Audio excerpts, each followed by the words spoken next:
Stotsky looking for that damage, finds him on the Diablo. Diablo forced it back out as their health drops low. The Immortal now is at 25% Back down here. Yo on the Greymane, gonna be the first to fall. But is it ETC? No, that's Malthael up there. A triple. The Leyline used in the back, catching 3 people on top of that, followed up by the APOC and the Lurking Hawk. Catching 2, but this time on is gonna be the first one. Wow, did you see that mosh pit? 4-man mosh pit while on a conveyor belt. That was like a regular sushi. There's the lead, catches him in the mud pit. Time trap does pop. Mosh pit goes out. Ruben's still in trouble. Pops to stay a while and listen, but it's not going to matter. Here comes the blow on the backside. The Durotan gets under and then stunned. Oh my goodness! The combo! Getting shrunk down, ETC getting killed. He becomes dog food for the Greymane. I didn't think they had a chance. I thought it was all over. We said all or nothing, and they got absolutely everything.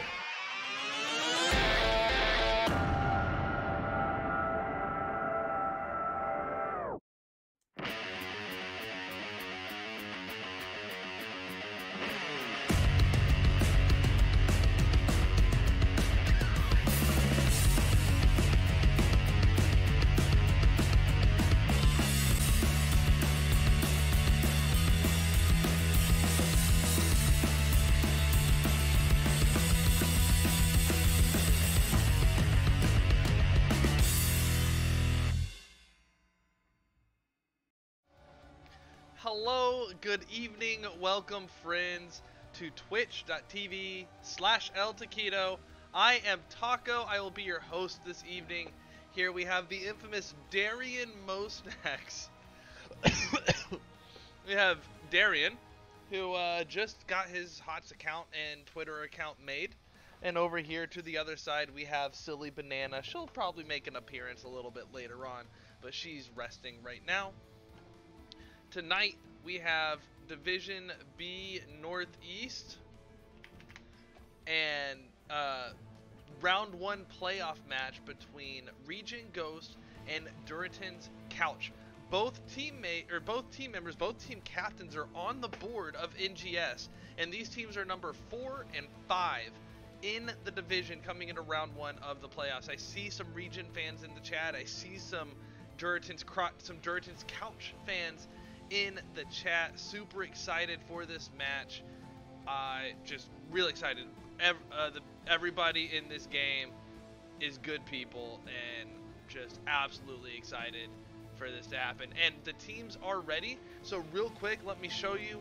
ReGen Ghost won the toss, elected for map pick, bans Braxis Holdout, and in Battlefield of Eternity, Durotan's Couch bans Dragonshire and Towers of Doom. And ReGen Ghost opts for Infernal Shrines. With that, let's head into the draft.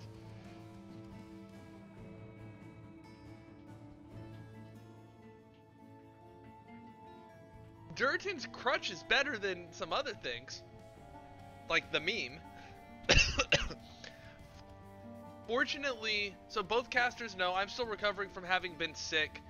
Doctor said I'm gonna have this cough for a while. If I don't mute long periods of coughing, I apologize. I did tell both teams, and they said we want you to cast anyway.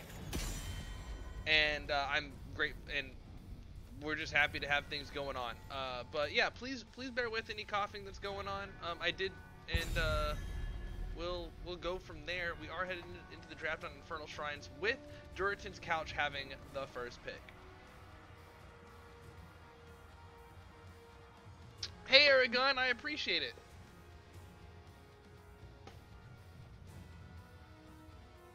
Yeah, I haven't been able to cast as much this season. Just lots of practice with the team, and then the hurricane, and then the Rona. It all. I'm glad to be casting again. Is the easy way to put it. So Infernal Shrines, I'm thinking things like Sonya and Dehaka, maybe some Junkrat for Disrupt. I'd like to see something like an Orphea come out as well. An ETC ban doesn't surprise me though. Mongoose is fairly well known in the tanking community in NGS for being a ETC player. So that ban just makes sense, especially with the armor buffs that ETC got recently. A Dehaka ban coming out for ReGen Ghost, also again just a really high priority hero here, so I think that is a very, very good ban.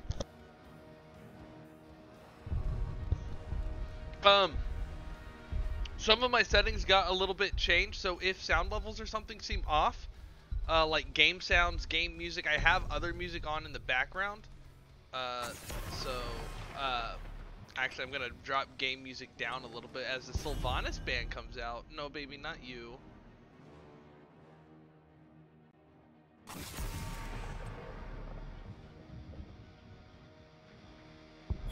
To make those adjustments just a little bit. For the Horde. And the Stukov band coming out for ReGen Ghost to close out the bands.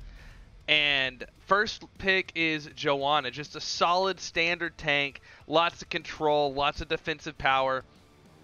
In general, a powerhouse tank. I think Joanna can get a lot of value here, lots of viable builds after the changes. And first 2 locks for ReGen Ghost is the Dirty Bathtub.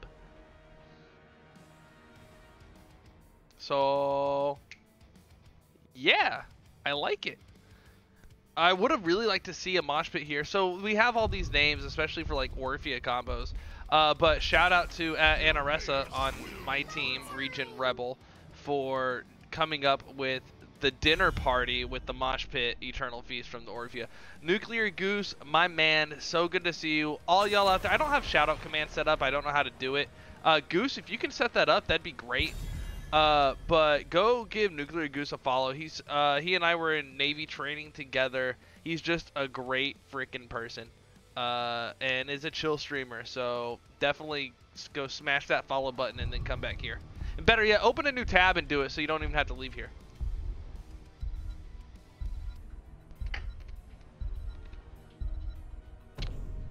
I like the Brightwing pick. I'm surprised that Brightwing made it through the bans and to the 5th pick. Brightwing's been really strong, at least in the Div E, Gold and Plat regions of Heroes of the Storm, whether it's competitive or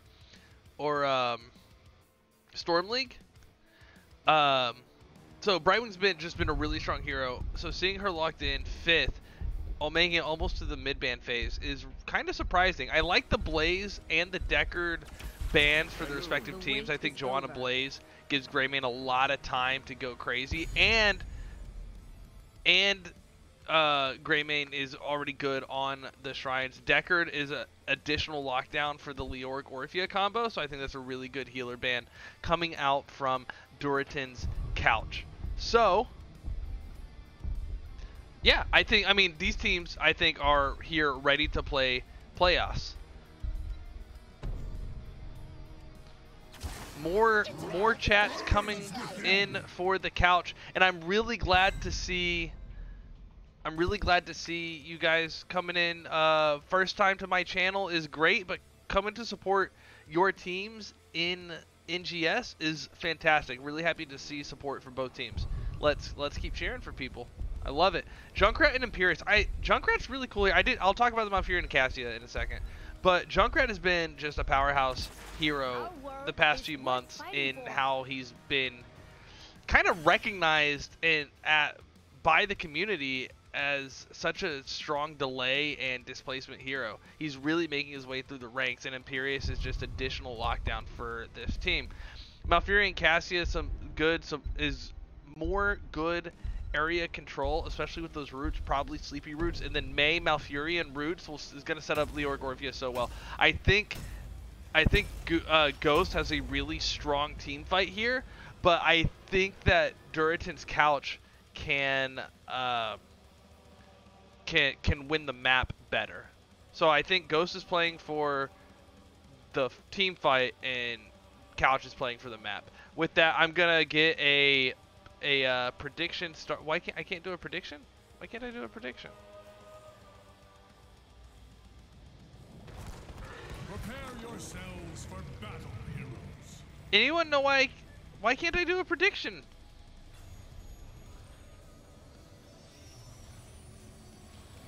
Can one of my mods get a prediction started for me while I bring in these teams? On the left side, ReGen Ghost in the blue trunks. Aaron on the Leoric. Jub on Malfurion. Andrew bringing it in on the Cassia. Giggle Smackdown on the Orphea. And Mongoose bringing it in on that icy girl. She thick, she slides, is May. That is, again, ReGen Ghost over here sitting on Durotan's couch. We've got Captain Wedge running up on the Johanna, or is that Anduin? I don't know. They look alike. A fish on the Junkrat with the displacement. Big ol' stab and a boop onto the May. Here comes the Cryo Freeze already early. He's going to slide on out. Mongoose getting to safety. There's another root, and it is Sleepy Time Roots on the Malfurion. That's going to lock down the Greymane. That's going to stop the follow-up. Let's finish those introductions. Sailor Twift on the Brightwing. Goliath on Jermaine Jackson. The Greymane first blood. Tank on tank action. That's going to be a 4-man onto 1. Getting first blood. Killing the Joanna. And ReGen Ghost making the rotation. Game 1, Goose. And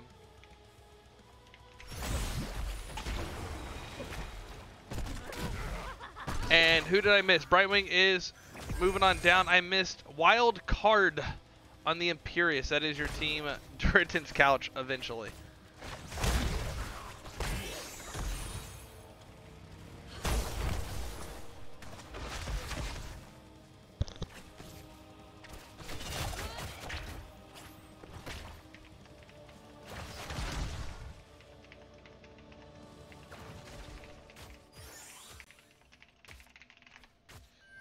Alright, so we've got camps going on for both teams.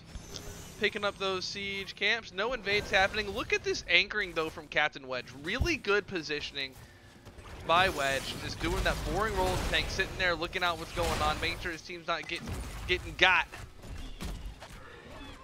What do we do? I hope that's no more than 5 minutes. Looks like it's 5 minutes. That's perfect.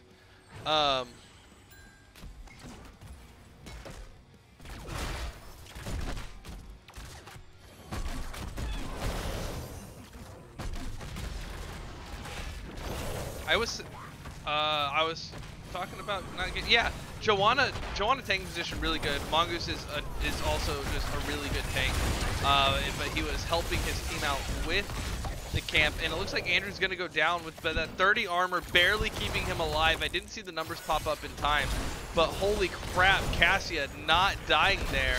The hots from Malfurion being just enough in addition to that armor, but a big old fight on this camp that's already been capped for Durotan's couch, and Goliath and Wedge getting really low, but Brightwing keeping them up, and that's gonna be no one dying there, but free clear for the Impalers. Honey, don't make me do all those push-ups tonight. Or sit-ups. Be nice to me. This first objective is ready to spawn. It is a mortar shrine, but we got a 3-man from Ghost getting this top bruiser camp.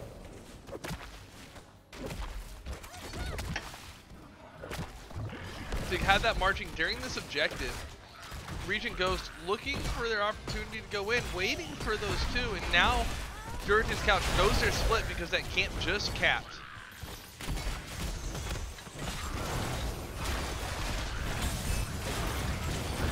A big old blizzard out on top of the couch. That's going to stun 2, but Imperious dashing over the wall for safety. Mongoose sliding on in to get some additional separation. The blind from Cassie is going to miss. Leoric, Imperious just full on backing. Goliath and Wedge looking really low. They're half health. Going to have to grab the globe and still stay out of the fight. Look at the zoning from the Ice Storm. But here comes Joanna. Iron Skin. There's a Condemn. A route that's not going to land coming from Malfurion for the zoning. Greymane just auto-attacking away, just tick, tick, tick, tick, tick, dashing on in, trying to go for the kill on the Mongoose, but that Cryo Freeze came out just in time for the protection, but that is going to be the Mortar Punisher over to Durotan's couch, and Imperious is going to go go match Soap with Leoric as there's a 4-man push following this Mortar Punisher. I'm not sure that's the right choice here, just based off of the early game Mortar Punisher. If it's frozen, I would really like it, but here I think they get better value. Getting some split push maybe. I don't know. It's just my initial thought. I think they have a harder time sieging into this team. There's a blizzard for the zoning. It's level 7 and I haven't shown anyone talents. Oh my goodness. Oh, I don't have, I understand. I know what so that's gonna be fun. Oh, unless Olyob's just changed. No, it's not. Okay, I don't have Olyob's. Oops. I'll fix that in a little bit. But here are the level 1. Oh, it's at the top of the screen too because I didn't put ollie hops on this. May going for an interesting build here with reduced cooldowns on the Q and going for the utility with that spell armor and reduced cooldown on the trait. I think this is the standard double soak Leoric so far. Cassia going for them stacks. We got trait with W on Orphea. Something Malfurion. I don't know. If you think something's interesting, let me know. Looks like we're gonna go for a standard for the blind build out of Joe. Turbo Z build out of Brightwing.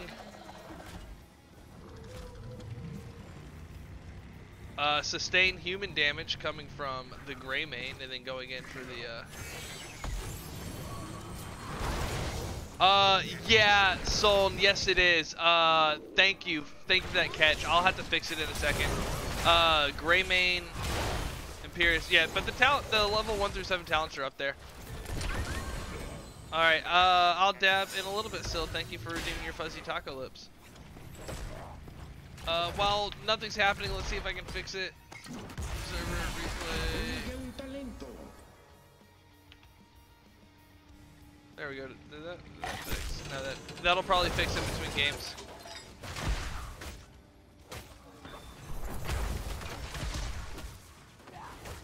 No, Sir Noble, I'm on my in-game set. It's because of my actual HOTS overlays that are messed up, not my streaming overlays.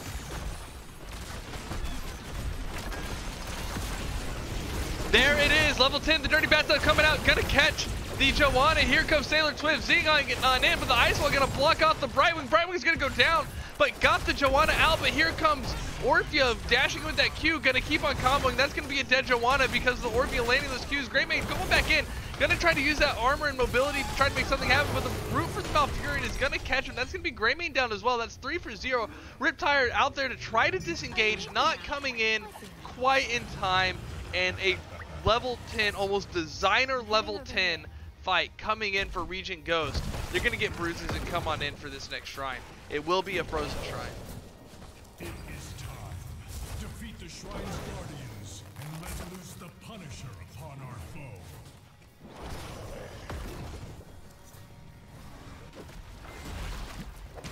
Goose, awesome, thank you. Yeah, exactly, perfect. Here comes Joanna back in for vengeance. There's the blind. She's about to have the Blessed Shield back up. They can go. Durotan's Couch can go for a hard engage here. Brightwing's in the bottom lane getting that soak, but can Z in at any time. Watch out for that Z.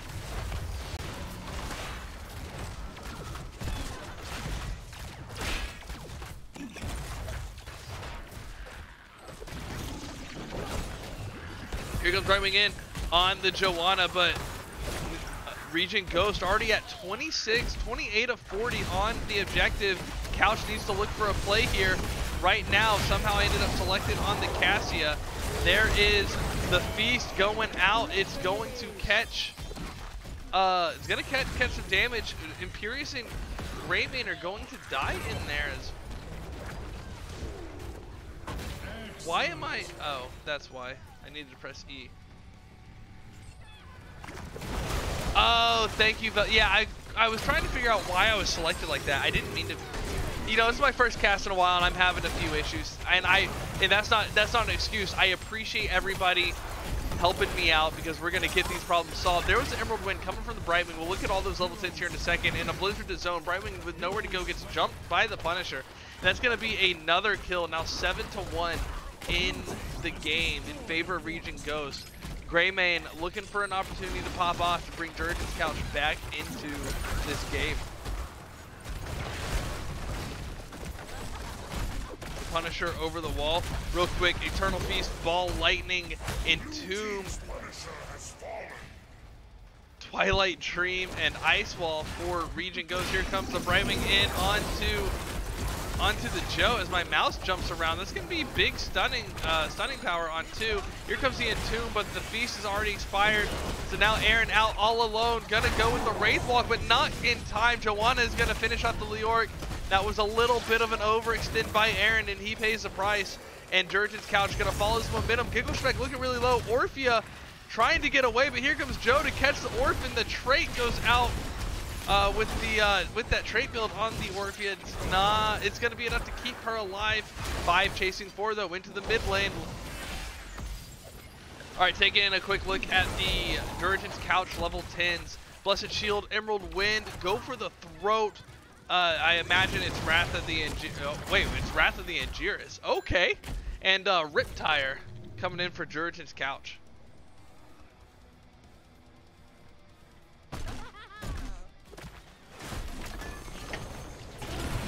There's another Entomb. It does have a short cooldown, and the Feast. That's gonna go on and on the Joanna. Joanna is now back at the Hollow Storms. And a quick clear on the objective for Leoric and ReGen Ghost. Now ReGen looking to get that map priority. Durotan's Couch still pretty close on level. They're only down 1 level in XP, which is pretty good because they're having a hard time in the fights, but they're doing all right on the macro. Oh, because I pressed Cassia's button again. Mongoose comes sliding out away from the tower. I want to see the XP and I can't see the breakdown. Again, I'll have that fixed for next game.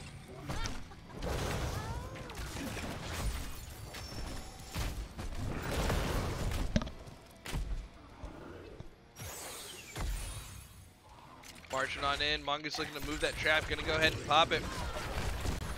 Getting some chip damage onto the fort. The Junkrats, the Impalers into fort range. Those are gonna go down, and that push is arrested by Durotan's Couch, forcing ReGen Ghost to go off and do other things on the map, like get a camp. Level 16's online for both teams. Here's a quick look on a really big box at these talents before we have another fight break out, and I will drop that so that we can see what's going on here shortly. Let's take a look at these camps. Bruiser camps going down pretty quick. Next shrine is an arcane shrine.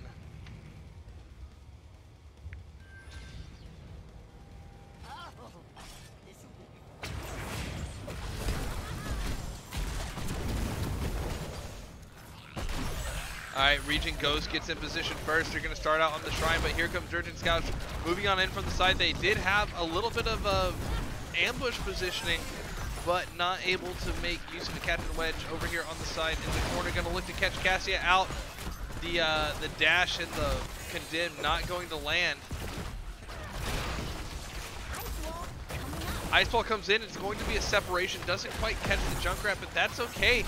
Ghost saying, hey, they're not here on the objective. They're not really fighting us. Here comes the Bright Lucy onto the Joe, and there is the Emerald Wind pushing them away. But Greymane gonna go down to the Orphea, just gets smashed by that Q. Captain Wedge looking a little bit low. Joanna falls. So does the Junkrat in all of that process.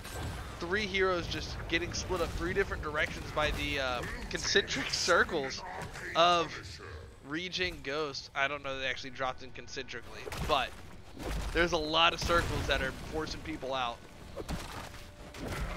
This Arcane Punisher going through mid, top bruiser camp for Durotan's Couch. I missed a kill. What? I'm following Leoric in the Punisher and missing a 4v1 up top. And ReGen Ghost looking to set up a win condition here in the top lane. I think they expect to get this top and the mid keep. But Greymane being here, Joanna coming up, they decide to go march with the Punisher. There's the Entomb Eternal Feast. And Imperius does go down, but Junkrat Greymane do wear down that Punisher really quickly, so keeps aren't gonna go down here. It's a 3v5 defense. But again, Junkrat is so disruptive in Joanna as well. And ReGen Ghost potentially know that Bruiser Camp does fall. This fort is going to stay up.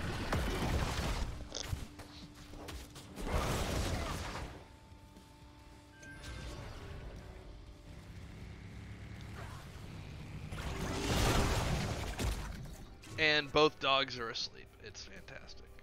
This is what casting is all about. I'm so boring, my dogs are asleep. Alright, ooh, looking at this invade coming in. Joanna walking right on into the point. Here comes Brightwing on the Joe. Walking right past the May too, and the Emerald Wind is going to be enough. That the camp does get stolen by Durotan's Couch. Down 3 levels. They're down to level 20s to ReGen Ghost. They took the fight anyway. There's the Silence Entomb coming out. No, or the Eternal Feast was used on the camp, but Joe wasn't afraid. Brightwing did die to the Malfurion, and there's traps to help stop the chase. So it is a camp steal in exchange for the healer, who is going to be able to probably zip on in.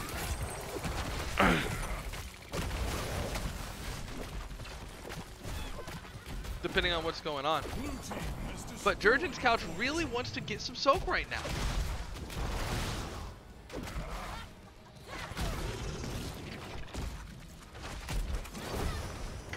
Really, Durotan's Couch needs to be happy with getting the Orphea ult out and like the Ice Wall out, and then backing up and re-engaging, which is kind of hard to do with the Ice Wall, but especially the Orphea ult. If they can make Orphea miss a Q and use her ult, Orphea becomes dead meat. And I don't think Durotan's Couch is playing around the abilities of ReGen Ghost. But it was a great engage, a great invade rather, on that camp. They took the camp, they got that XP, and now they're down a level and a half, almost 2 levels. But they should have their 20s by the time this next objective comes up, which is that Frozen Punisher.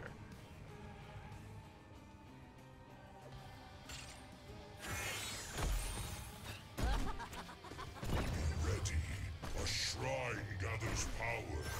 You will take it for me.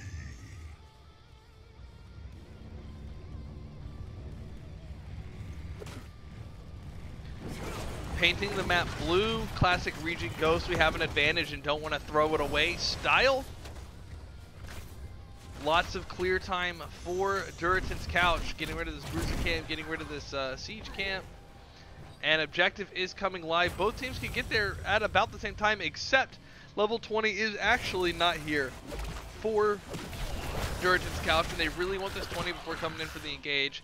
There's that Bruiser camp top, so I think Brightwing's going to help with that 20 along with this this wave here mid.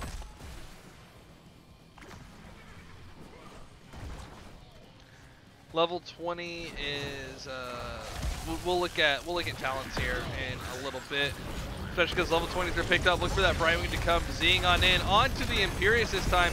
There's the Silence Entomb onto Imperious, not quite able to walk out.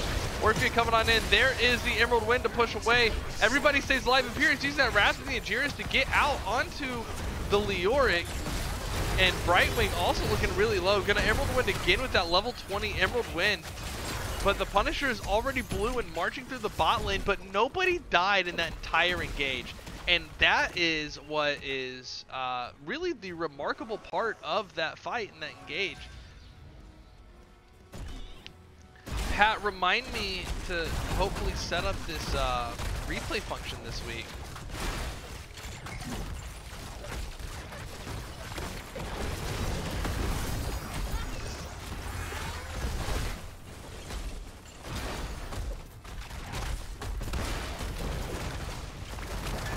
Bottom fort, bottom keep about to go down. A nice raw Silence Entomb onto the Imperious. Brightwing comes to save the day and is able to get that R out before getting silenced. I think there's not a macro, just a quick button combination you can do to make that happen. And Cassie's gonna end up dying, and everyone on Durotan's Couch stays alive. This is the advantage that Durotan's Couch needed to find. They're down 5 structures, but they're up 5v4, and ReGen Ghost goes straight for this camp again. But it's going to be capped before Wedge can get there. He's going to back off, saying, nah, never mind, I'm not going in on this. It's going to be some easy clear. Wedge not showing until now. Looks like the Couch may go for a potential invade on this camp. There's retreat pings coming from Ghost, it looks like. And a potentially free camp for ReGen Ghost. Maybe Ice Wall's on cooldown. That would have been so cool. The Oric looking to catch someone. Imperious ready for it though. And that's another siege camp over to Durotan's Couch. And the bottom fort finally goes down on the side of ReGen Ghost. Durotan's Couch helping to close that gap for themselves. There's a catapult on the core, and Brightwing coming to the team, moves in onto the Imperious and pushing out the Leoric. There's the Blessed Shield. Here comes the combo. Malfurion goes down. to the Gray Main Junkrat, jumping in and ulting. There's another Emerald Wind, doing a lot of damage, pushing out the Leoric. Leoric's gonna go down, but he's Leoric. He's gonna come back a little bit faster than the rest of the team. And that is a 2-man kill for Durotan's Couch. They are working on just bullying their way back in. These level 20s have been huge, especially for the Brightwing. And I think the shields from Joanna are really doing a lot here. Here comes the Z again onto Greymane, and now Durotan's Couch basically at full health. And 2 members of ReGen Ghost under 2/3, and they're also missing 2 of their teammates. Durotan's Couch making a power move onto this bottom keep. Junkrat just farting out grenades onto this keep. Wedge trying to keep the minions cleared out, allowing room for the catapult to just shoot. The Blessed Shield misses, though. That's going to be the opportunity Ghost needs to move in on this, even though they're outnumbered. There's the Silence and Tomb and the Feast onto Junkrat. He's going to go down while the backline in May just works down the Joanna. There's the Wrath of the Injira, so that's going to catch Leoric. Leoric gets moved into the Emerald Wind. That's going to be Leoric going down. Imperious as well. So a 2 for 3, though, that missed Blessed Shield, creating an opening for ReGen Ghost to come in and take 3 for 2. And catapults, 3 catapults on the top side do go through the core shield, and they're going to have it back at about 50% by the time Red's able to come in and clear. No, the catapult does go down.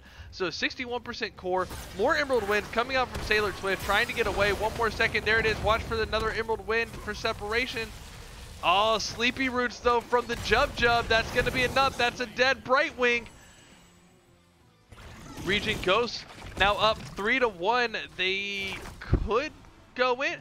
Now, 2 of those are going to come back. So it'll be a 5v2 push, 5v4 push by the time everyone's up. So they're just going to go for the objective and push to win with the objective.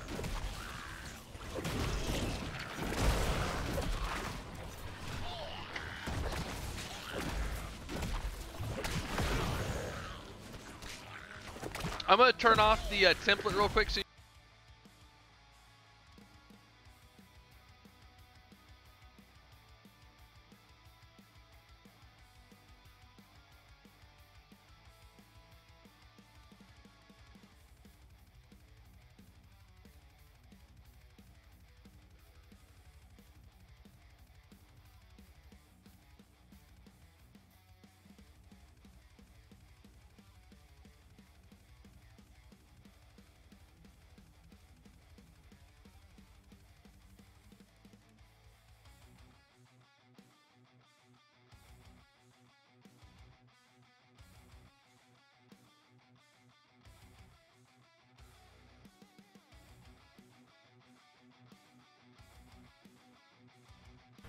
Oh no, Noble, thank you so much.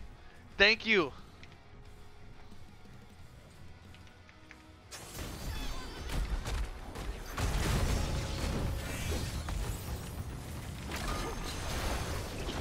Silence and Tomb goes out. There is the Emerald Wind but Brightwing is going to, yeah. Blessed Shield onto a chunk of them.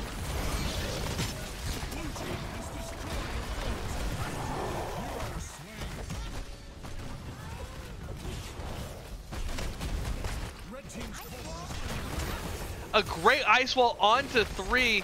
Here comes the Blizzard a little bit late to ensure the stun, and everybody gets out of it. Junkrat's still going to die to the Leoric. Core's at 50%, and the Punisher is about to fall off. 40% core. Goliath looking for the clear. Is Leoric going to be beefy enough to do it with the damage down? 11% on the core. Leoric goes down. Jub goes down as well. 5%, 4%, 3%. Cassia is going to do it. 30 armor walking up, and that was an awesome comeback chance for Durotan's Couch. It looked really good. I know it didn't work out for them, but the way they stayed into that game and just played into it was really strong. Really, like, it was so good to watch. Let's take a look at these level 20 talents that we never really got to analyze. Shatter with Buried Alive and, I mean, Orpheus stuff, right? That's just scary. Infinite Lightning. Lunar Shower, I don't know this one. Moonfire hits a hero, its cooldown reduced by a second. The next Moonfire deals 20% more damage. And does Moonfire heal based off of the damage dealt or just a number of heroes hit? I think it's just a number of heroes hit. So the damage is nice, but the Moonfire cooldown is extra healing in general. And Eldritch Conduit is so strong, especially with, is it the, I think it's level 1 that makes it really strong. Anyway. Yeah, more damage against slowed heroes and then additional damage. Then Blinded by the Light.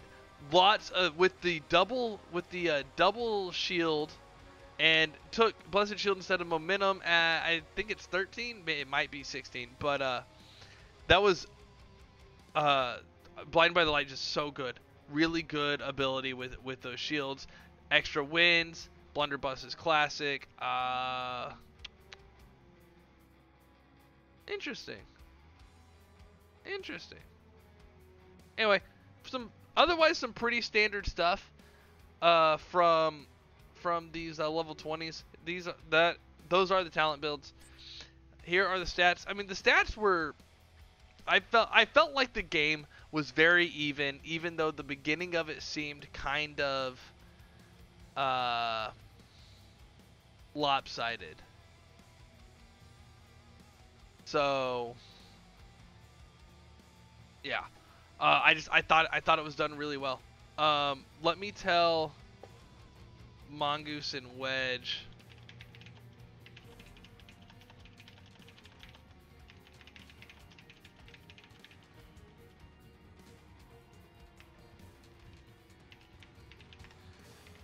So let's go over to the map screen where won by ReGen Ghost.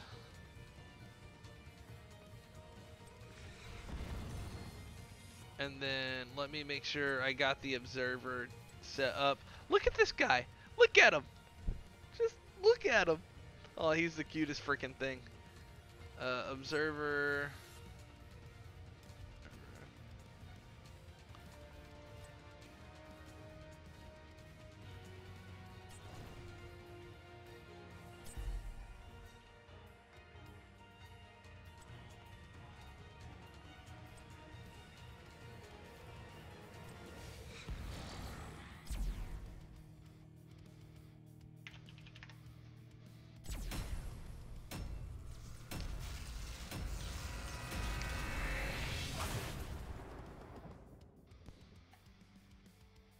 Alright, let me message this guy.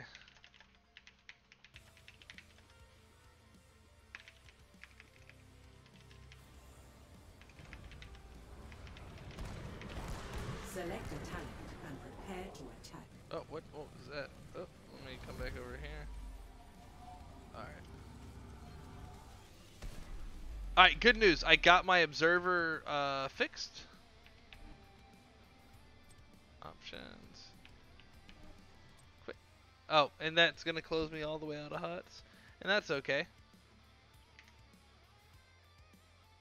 Why?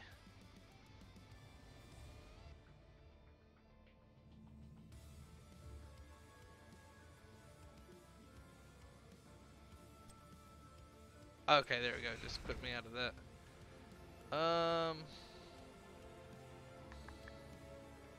One sec. Y'all are gonna see some weird stuff real quick.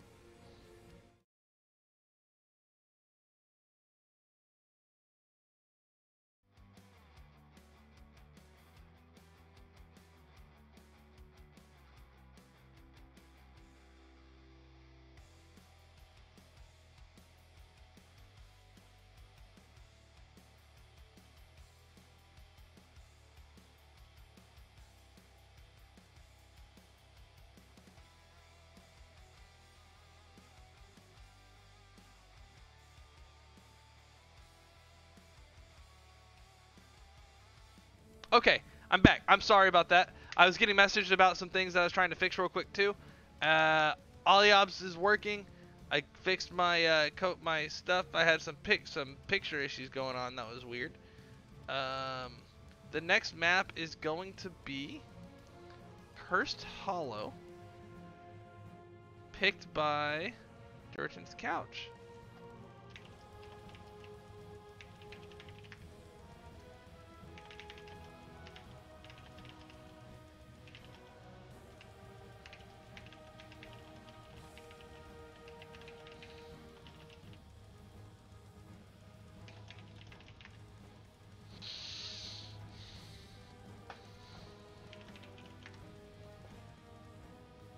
I just told the teams that I thought Durotan's couch was checking Ghost for loose change at the end there for a bit. That was just fantastic comeback from Durotan's couch. Unfortunately, it was just a little bit too late. You know, it happens.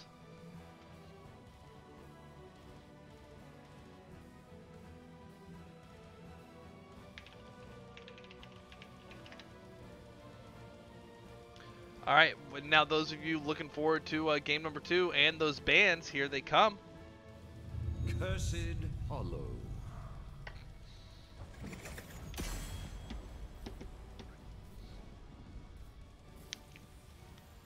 Because I agree. I think these next bans are going to be super interesting. And I did make it to the draft screen because I'm good at this game. Dehaka coming out again. It's Cursed Hollow. He gets around, man. Race car Dehaka. And also Tom Hat. Yeah, those the Blessed Shields were scary. I think the shields from level 20 were scary from the Joanna. Thanks for making it to the stream. I appreciate it.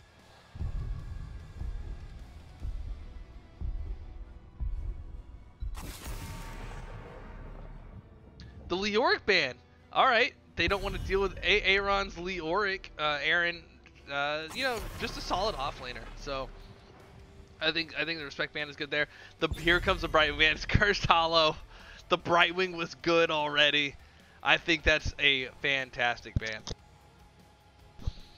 Darian, can you come up here with me?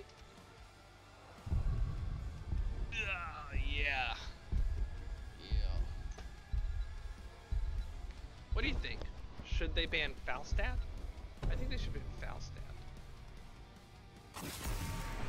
ETC has a global. I think here, let me come to this side. I think the ban on the Sage Dive, or just the general oppressiveness of the ETC, is a good ban there. Don't you? It's like, but I want steaks. I want steaks. How can I get the steaks if they don't tenderize the cow? So, Stukov, early pickup Stukov, really good for the delay. Over the wall silences onto the objective. Also putting it past the objective into some choke points.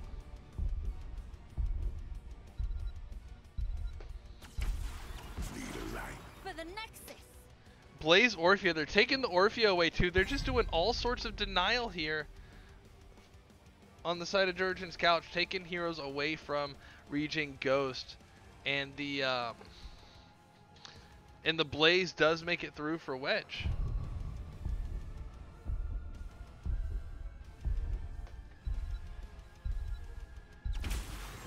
Victory for the Forsaken. Sylvanas and Joanna coming through. I think the Joanna pickup's good here for Mongoose. He's really comfortable on the Joanna as well. I think a Sylvanas push ability is gonna come into play here. I think also with the Sylvanas, maybe we see an Anubrak instead would have been really good here, I think too. Prostman Pat with this black and white cat. Anna, you missed it earlier. I talked about the dinner party. Deathwing coming in as a ban. You know, I think that's a pretty good ban against Ghost on this map. He's got global presence. They've run some shenanigans with Deathwing before that have been very effective. I think the global aspect and also the choke points for the tributes is just really strong here for Deathwing, and that makes that a strong ban. And then there goes yet another global with the Falstad. ReGen Ghost opting to ban 3 globals. Durotan's couch banning 1.5 globals because, you know, it's an ult and you got to pick it. But going for Uther Muradin, that's some pretty good lockdown. I like that lockdown there. I think Durotan's couch has a really scary team coming out. Muradin's done, Blaze done, Uther does things, Orphea's like skadoosh.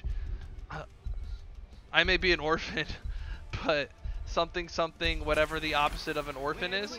Not a kid with parents, but parents without. You know what?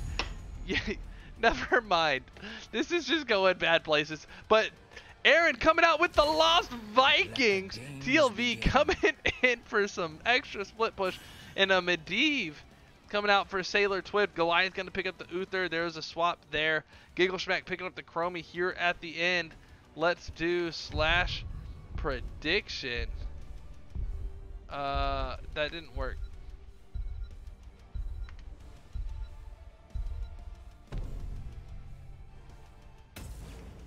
Oh, okay, there we go.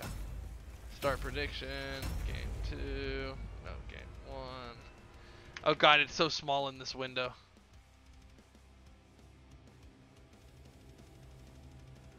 There we go.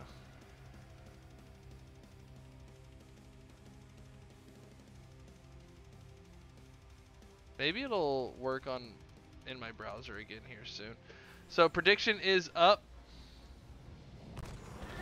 Now here we go to the in-game screen. Really spicy picks. I like this. I like this, and now I can't Control Shift E, Control E. There we go. Oh no, not Control E.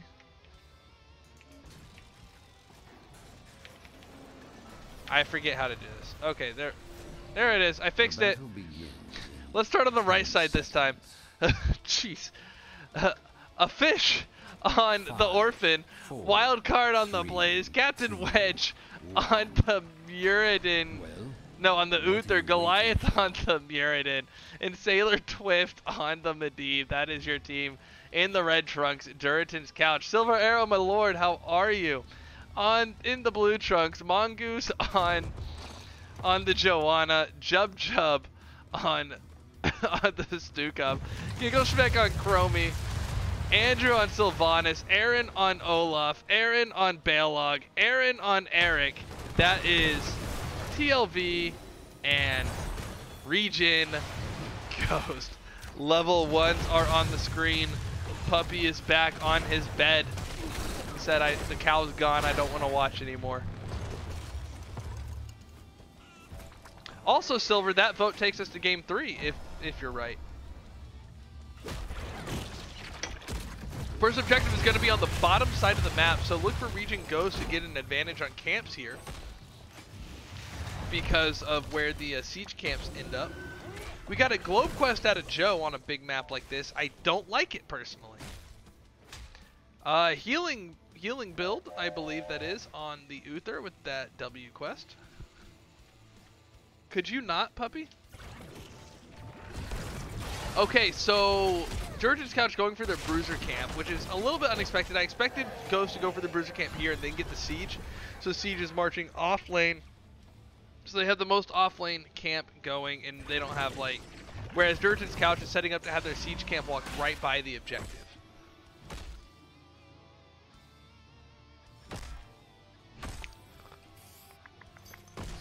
Well, you know, Ghost did have the Orphea last game, but if you were here, you would have seen that. Durotan's Couch, again, looking real comfy here with that Bruiser camp coming in. Here comes the level 4s. They're staying on level.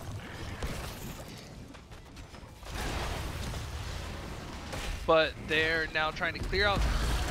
Oh, that silence makes it a little bit of a rough spot for them now with their Bruiser camp. Because they have the Ghost Bruiser camp is in on the tower, so it's going to get cleared out. And the Durotan's Couch Bruiser camp is going to stay up, but everything except for the Mage got cleared out by that silence. So that Spell Armor is not going to stay up for long. It's going to get clustered. It's just going to go pop. The Tribute is spawning down in the bottom. Muradin is finishing up the Siege camp. No mana, though, on the Muradin. Blaze looking low, trying to get this Siege camp cleared out. The Mercenary Queen doing work for Sylvanas. Sylvanas is going to just run down, but Blaze and Muradin both need to back. They want to be present for this objective. But again, there's a TLV on the field. There's one lost Viking here, and these two seem to have found each other, but they might still be lost in general. And just barely missing that kill on the Orphea looked like a little bit of an overextension. And the Sandblast is going to interrupt the Muradin cap on the Tribute. Dragon's Breath raining down, sand going in all the places that you just don't want it. And it looks like Jub is going to get it. No, Medivh coming on in with the portal trickery. That's not a portal, that's a protal. And multiple heroes now capping to ensure tribute cap. And that is tribute number 1 over to ReGen Ghost, with the TLV getting about a quarter of a level advantage up there in the top lane. Again, Blaze just countering that, so there's not... So that's a hard fight for Durotan's Couch to go into. But they're countering the macro, or matching the macro. I like this build coming from Wildcard on the Blaze. I'm not sure about the adrenaline, but the damage reduction is oh, Incinerator Gauntlet. Okay, more PvE. Suppressive Fire is really good. I like the spell power reduction.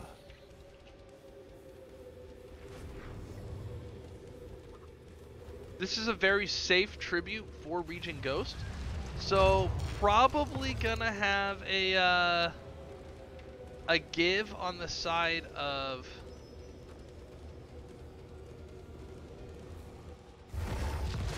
Durotan's Couch. It's like, Taco, finish your thought. There is a lot of silence coming out from the Stukov, coming out of the portal, and a time trap onto Uther. Uther finally makes it out of the sand from that level 8 Chromie, but Uther is going to get taken out by the Sylvanas, and Ghost gets the tribute anyway during the fight. Taylor Swift, how is those stacks coming for Sailor Swift at 21? Trying to get a little bit, or trying to get close to that quest, and Olaf does go down.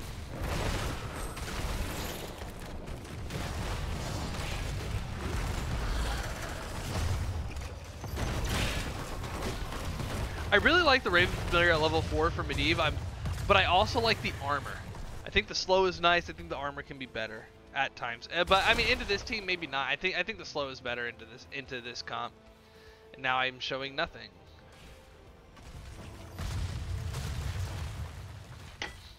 Gather tribute or face. Bruiser Camp being picked up by ReGen Ghost, scouted by Sailor Swift.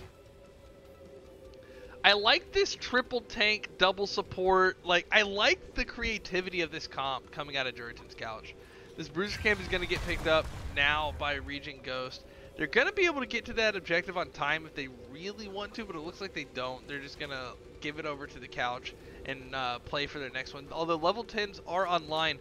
Blessed Shield, massive shove, Viking bullshit, mind control, slowing sands, Avatar, combustion, Divine Storm, Leyline Seal, and Orpheus.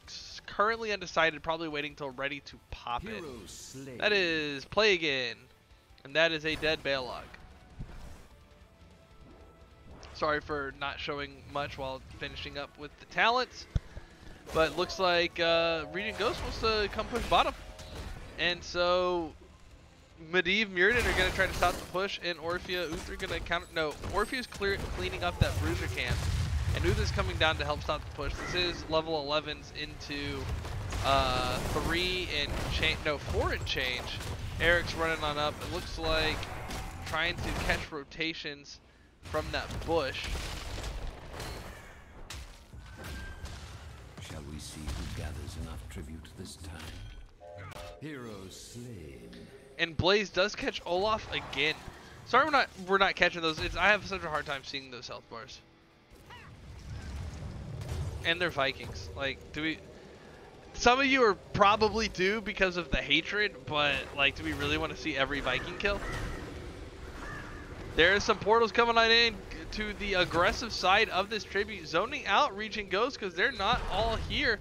This is a 5v4, and it looks like it will be a tribute over to Durotan's Couch, but here comes Sylvanas interrupting the Orphan, grouping from Joe and the mind control on Orphea to move her around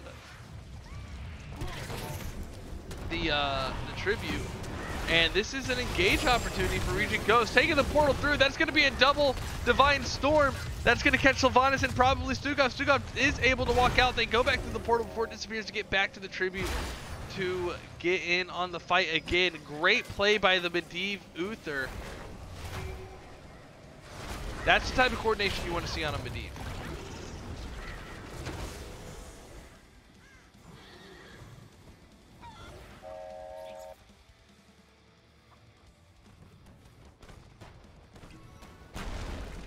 Goose, you were just doing all the work in my channel, man. I appreciate you.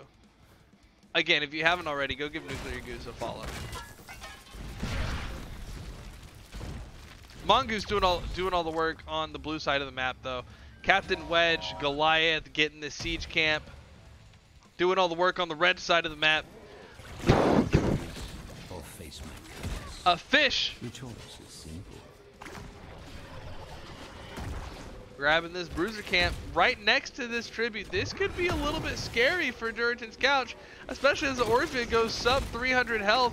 Not quite able to get the clear on this bruiser camp, and we miss another Viking kill. Half the bruiser camp's gonna reset as Orphea goes back to the fountain. They'll grab that bruiser camp there in a little bit. And ReGen Ghost a little bit surrounded. There's the ley line. And the combustion on Giggle, I think that's going to be enough, but he goes into his stasis. Chromie does go down, as does the Jub. Great 1-2 onto Chromie and Stukov, and that is the curse for Durotan's Couch. Olaf goes down as well. Big pickup for Durotan's Couch. It looks like they're just going to walk past the fort, which does go down anyway because it's a curse. And yes, Sir Alan, it's so good to see you, my friend.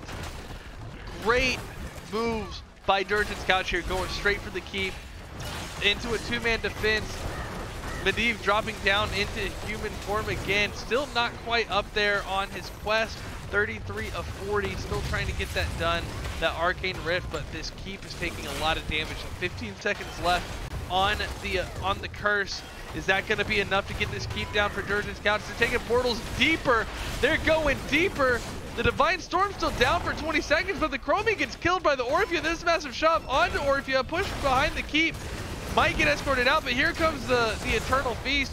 But the aggro goes onto Uther instead of Orphea, and that is the keep going down. Durotan's Couch coming in, getting, looks like all 3 forts and a keep on the first objective, the first curse, the 5th tribute of the game. Now, ReGen Ghost can get the next tribute for a curse and do almost as much, but they are going to be pushed so in. Huge level first objective, or first curse for Durotan's Couch.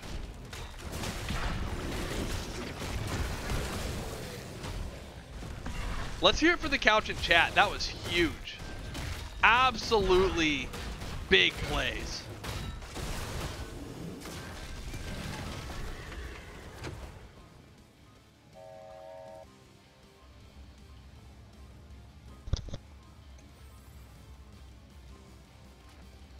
This is Wind Up Bird, good to see ya.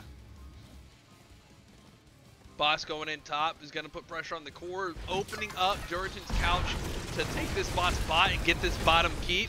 Next objective is going to be top.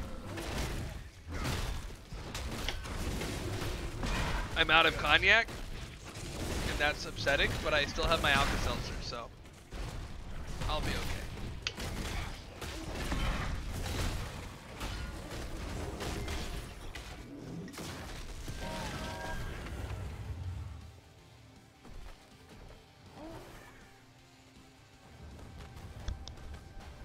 Quick clear though, that boss didn't even make it into the base.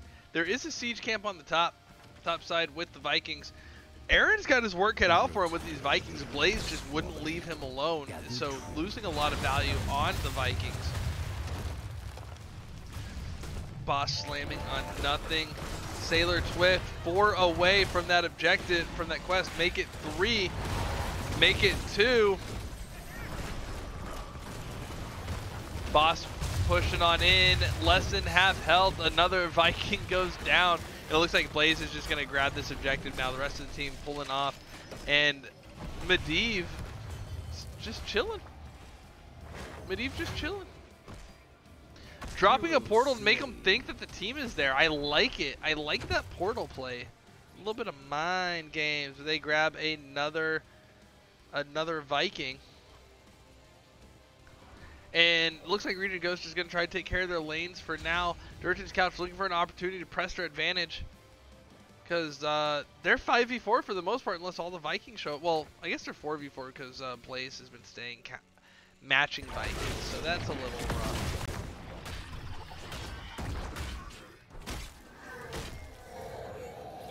Orphea and Muradin go and finish that bruiser camp finally.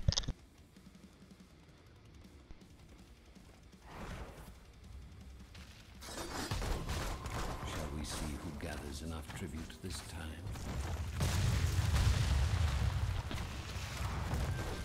Hero slain. Medivh finishing off. I missed it on the Viking, but Medivh Blaze taking out Eric. For his quest. He's got that rift done. There's the Iron Skin and the Condemned trying to walk away. Time Trap onto Blaze.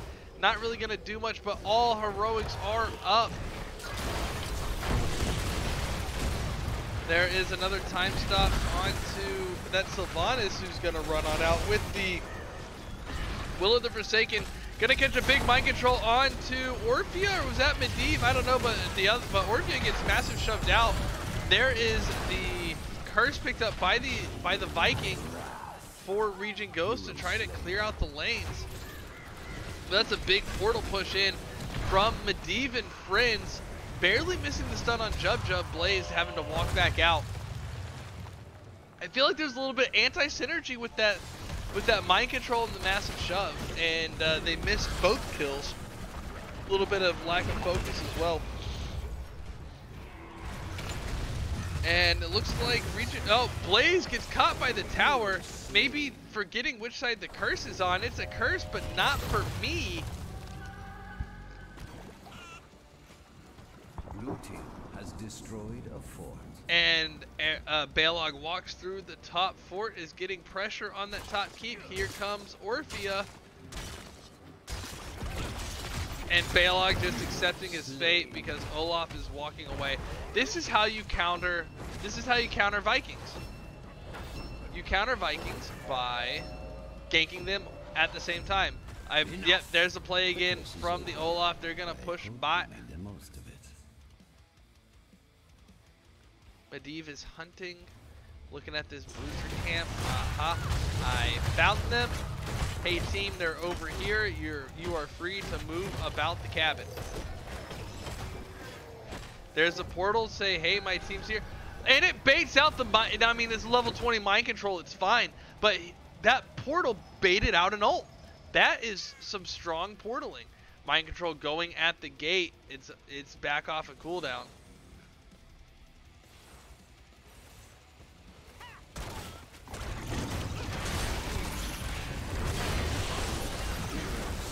Orphea just gets popped off of that mind control. Such a short cooldown on mind control, and it reduces vision. It's huge.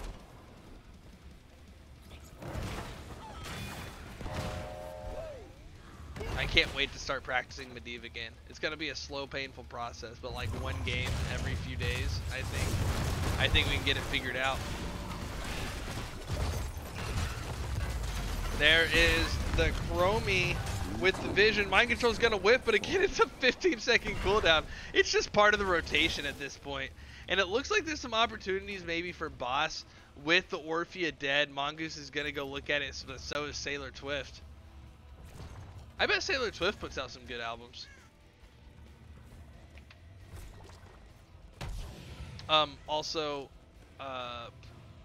I think I'm going to be looking for a new wife after that comment, so if anyone's out there. What? Sylvanas looking to make some plays or something, I don't know, checking those portals. But nothing's happening right now in between tributes. Muradin's guarding that boss. Shall we see who gathers enough tribute this time? But that one curse did pretty much even with the battlefield. ReGen Ghost is now down a key, and Durotan's Couch is up a tribute. This tribute's more towards the side of ReGen Ghost, so even though it's kind of in that neutral top side spot. The ley line is going to catch 3. Here's the engage coming in from Durotan's Couch. Listen to that big old Divine Storm on 3. It's going to catch 1. It's going to catch Mongoose barely out of that Iron Skin. Chromie's going to die on the way out of the time stop. What is it called? Timeout. As Joanna goes down as well. So everyone that the Divine Storm hit, the Divine Hurricane, I believe, hit, still dies. But I feel like the Divine Storm itself just was a little bit lackluster. But Durotan's Couch going for the W here. They're up 5v2, and 2 of them is 3 Vikings, or 1 of them is 3 Vikings.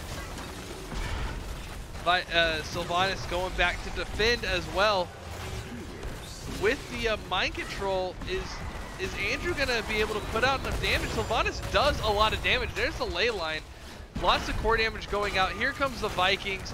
This is a 5v2 push into this core. Core's at 40%, but health bars are starting to get low.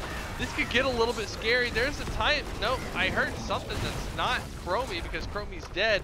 And that is game number 2 over to Durotan's Couch, pushing us into game number 3.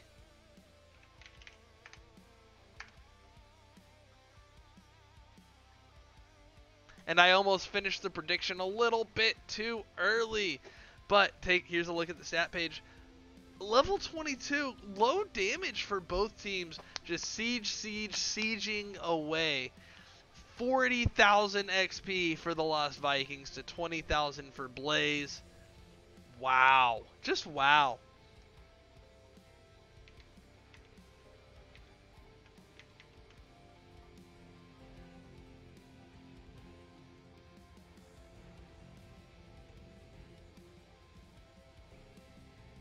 And the chat excited for game 3 hype. All right, let's grab some puppers here. Well, first let's take a look at these talents as well. Sylvanas, hey baby, you want a cookie? You want a cookie, silly? Cookies? Come here. Sylvanas, come. Talents are on your screen. Come here, sit. Oh. Nope, come here. Sit. Could you move in closer, please? Come here. Now sit. Be cute, okay? You gotta be cute for the cameras. Right here.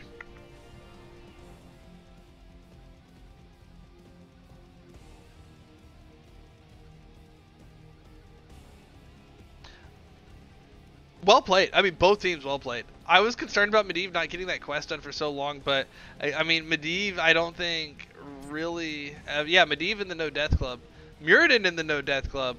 So I mean, again with these stats showing, I just think it was really well played by both teams. Those engages were done so decisively. That's why Stukov's healing is so low, because it's stun, dead. So there's not a whole lot of opportunity for Stukov to get that healing off. Good girl. Okay. Loktar. Loktar, oh god. Oh, you know what? We did have a Brightwing and I didn't press any of my buttons, like with the massive multiple R's. Just over and over again. I can't believe I didn't press those buttons. Darian. Come here, buddy. Here, come here. Hey, buddy. Alright, still waiting on the next map, I think. Yeah, I haven't missed it yet.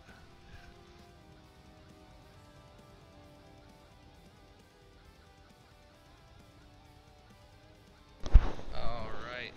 Oh, you know what? You can't see this because I'm on the wrong screen. Here we go. We don't have a map yet, so here is Big Darian mode.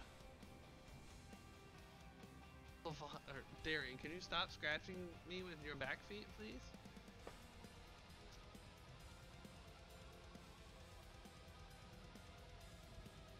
Are you a pumpkin already? It's an hour early. An hour early for you to be a pumpkin. You turned into a pumpkin. Did Daddy give you too many snacks?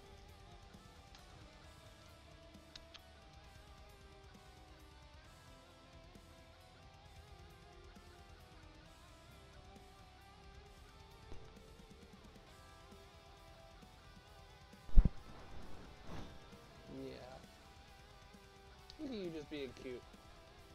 Just be cute. Oh, I owe Coffee a dab.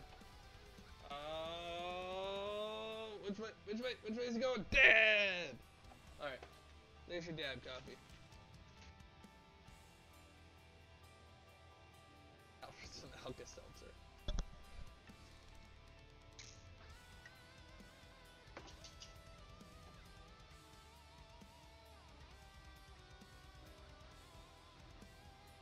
So, I do find this pretty interesting, that so far, map pick wins the game. And I imagine, just based off of some information that I've had earlier, that, and I'm about to find out anyway, but I imagine that Ghost goes for map pick here. They did not. Ghost went for first pick.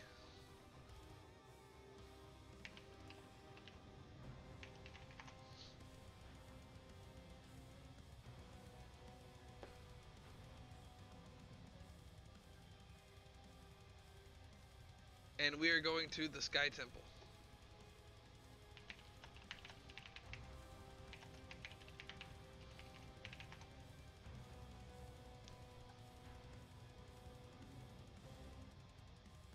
Alright, so we're going to Sky Temple, which is probably the worst map in the NGS pool, because Warhead is not in the NGS pool.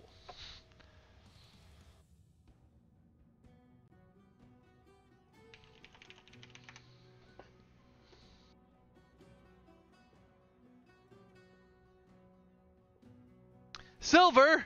No! My lord! Why are you making me dab again? Dab! I got it. Where is...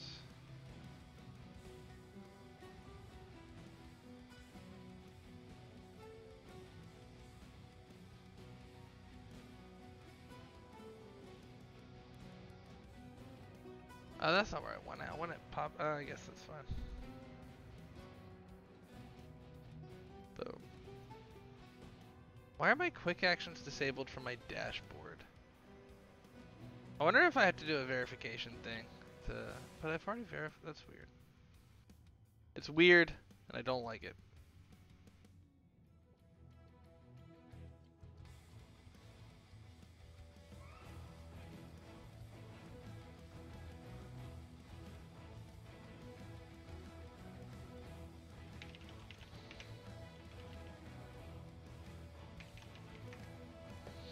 Alright, one sec. A couple people doing a bio, so I'm gonna take my turn as well. Be right back.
Fake Twitch account with the posture check. I am back in my chair. I don't know how much more posture check I can do. Sky Temple. You know what? Coffee with Sil, I will take that under consideration. Please submit that to the suggestions box. Don't mind it looking like a shredder into a trash can.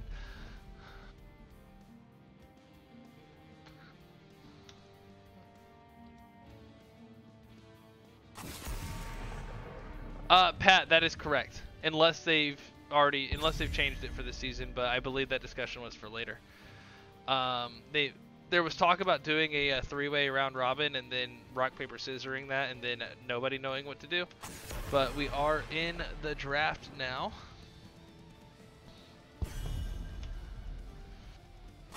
Darian, why do you sit where no one can see you? Come here.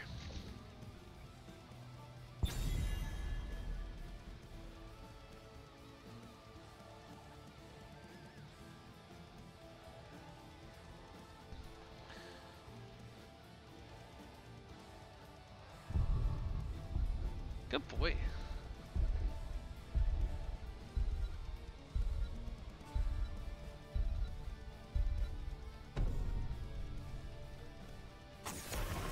Dahaka, there's the Medivh band. Respect coming out of ReGen Ghost. There's the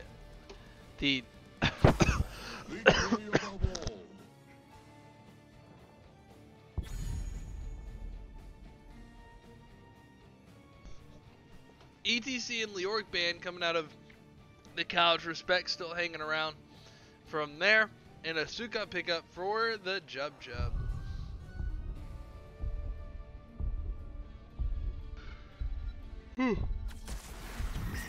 That was fun. Victory for the Forsaken.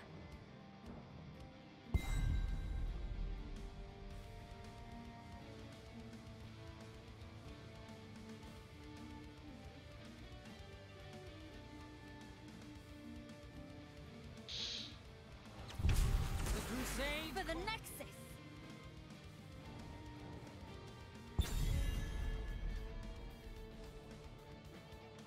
Joe Orphea coming in again. Blaze Sylvanas on the side of Durotan's couch, letting that Blaze through again. Sylvanas coming in on a fish. You know, I like it. I like it. I think Blaze is going to go push build again, and that's going to do well on Sky Temple because Sky Temple is the stupid map.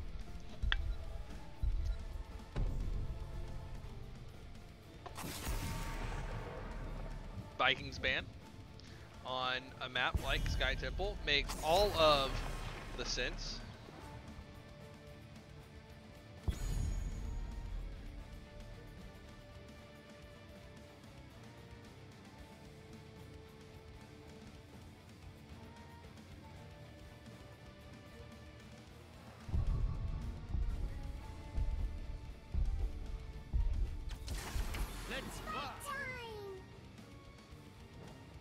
I like the Falstad Brightwing here. Double globals on Sky Temple.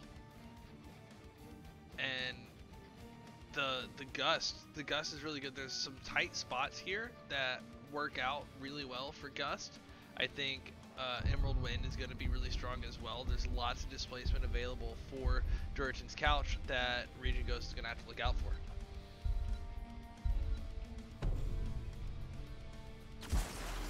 My blades It's are yours. about damn time.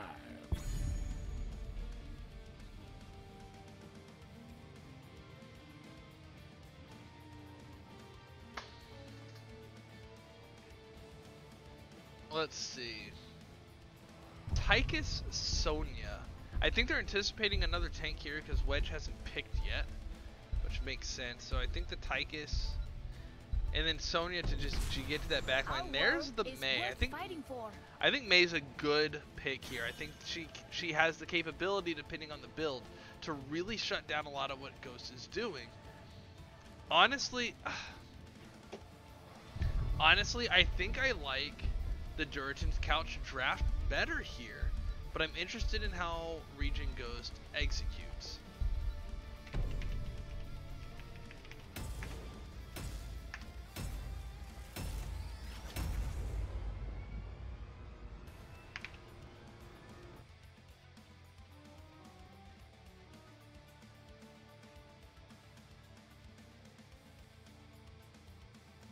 So we'll find out, right?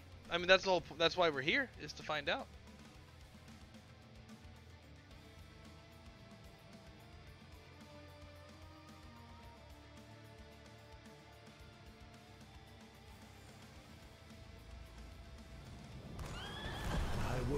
Prepare for your ceaseless battle.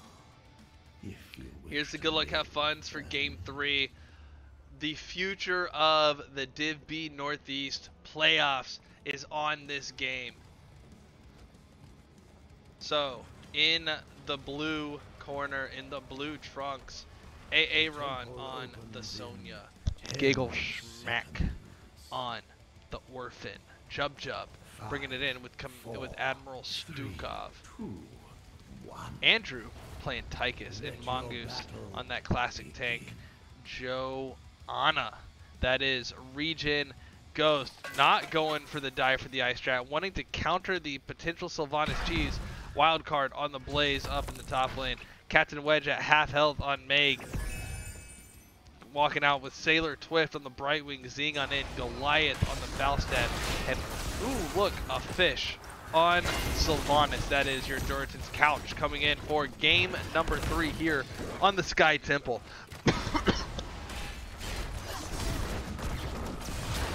I warned the teams I'd be coughing a lot, and Mongoose said I would expect nothing else. So I'm making sure he gets a little bit of the coughing before I mute, just so that he knows I did it. Didn't want to slight him. No, it's just, it's fun. And thank you everybody for sticking with me through it.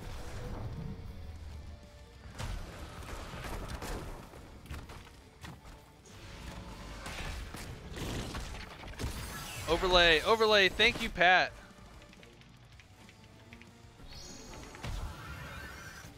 I got the prediction going, but forgot to do the overlay.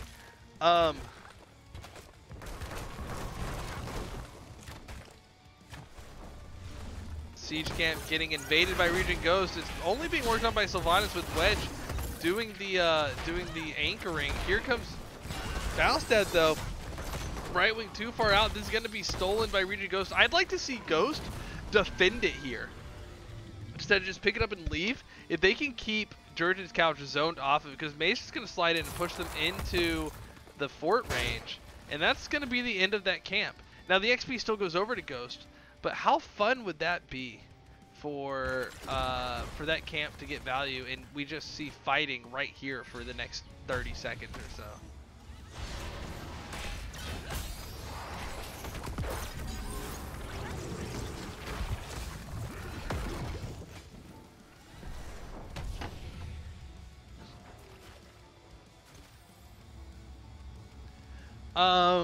Level 4s, both teams still deciding what they want, as they're almost level 5. Tyke is going for the dingalings. That's interesting. There's a lot of blind potential coming out of that May, still left to come in later talents. Lots of disrupt, I think, as well. So Tychus could have a really hard time capitalizing on those dings, but depending on positioning, what was that level 1? Quarterback. So Tychus is still gonna have to be close. I like that extra range at level 1 if you're going into a full auto attack build, but that's me personally, and I'm also bad at the game. Wedge with a beautiful blizzard though onto the Stukov after the Blaze stun. Here comes Brightwing to get a little piece of the action, but that is going to be a Stukov down. First blood over to Durotan's Couch.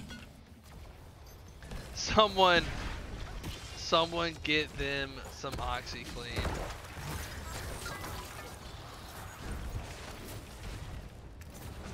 Billy May. Yeah, I'm like, before it came up, I'm not gonna lie, I went to look it up, but before it came up, I was like, Billy Mays, that's who it is. You know how like you try to think of something, and you like right as the information's coming out, that's when you remember. Yep.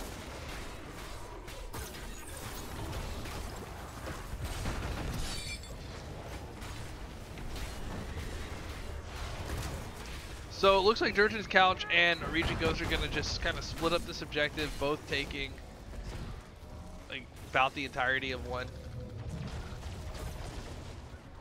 I'm not sure. I feel like the top one is more value because of the bruiser camps, but overall it's just kind of even, I think. I mean, it's pretty even.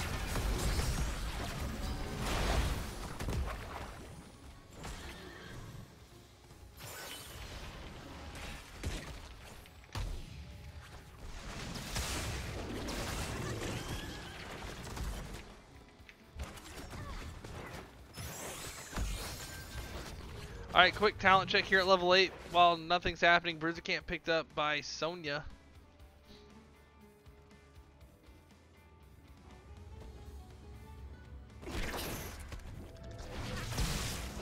Nice little long toss coming from the Stuka. Are we going to get a targeted excision later?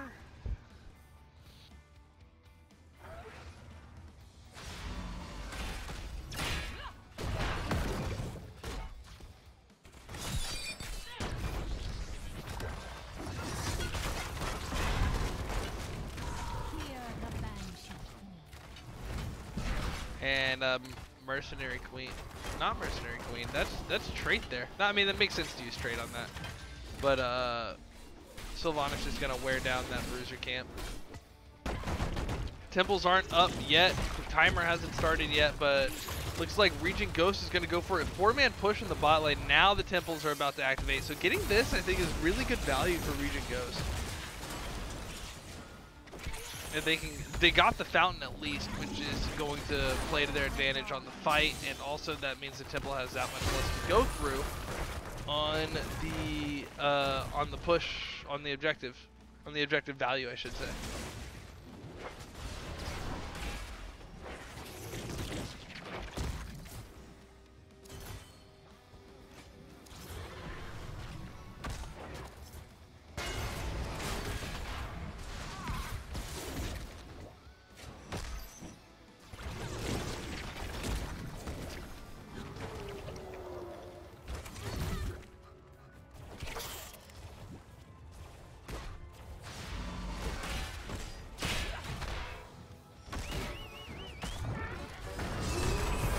Falstad with a little bit of a fly going on. Sonya leaping onto the boss, leaping away from a 5-man engage. Sonya gets caught though. Sonya goes down, and this sets up the boss for Durotan's Couch. They're gonna trade the objective for the boss. Orphea coming up though. Is this gonna do anything? Mongoose looking at it. The boss is about to go down. He needs to make a play here if he wants to get on it, and that stun from Blaze is gonna be great timing, and that's boss over to Durotan's Couch, and that's about to need to get cleared out. Let's take a look at this boss.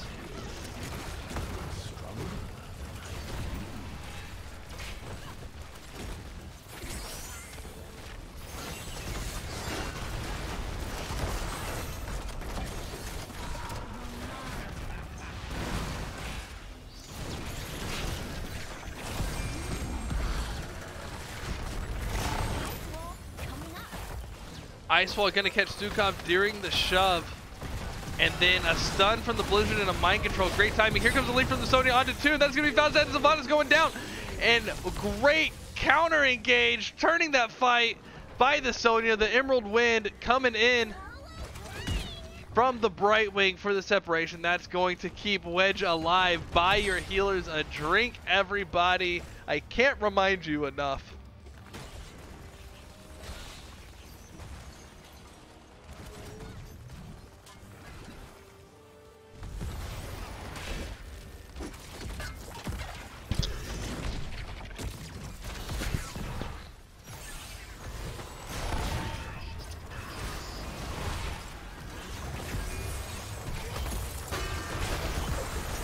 Falstad comes in. The massive shove goes out onto the onto the Blaze. And another Ice Wall going to catch Joanna this time. No follow-up, but there is going to be a stolen siege camp in the process. Brightwing catching that soak, getting value out of that trait in level 1. Temples are activating in about 10 seconds. And that is going to be Sonya at the top, and looks like Durotan's Couch at the bottom. Such a feeble move.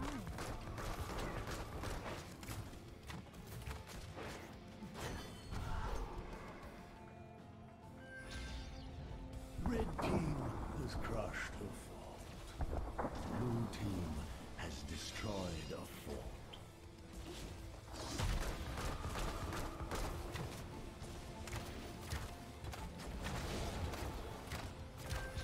Red team destroyed a fort.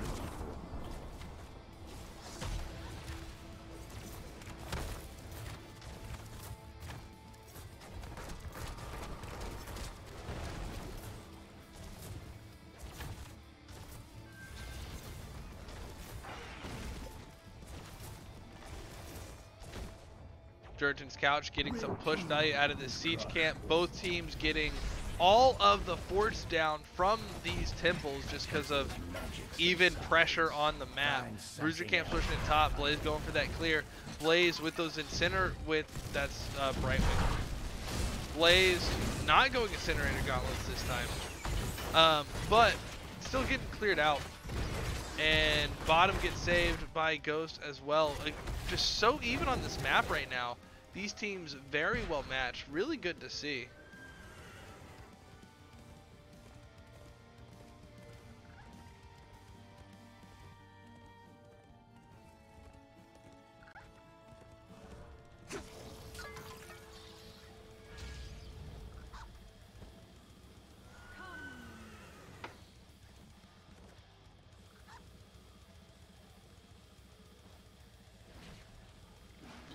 And just right now looking for the other team, trying not to get caught doing something dumb. Both teams just going around the map trying to get that vision, trying to get that soak.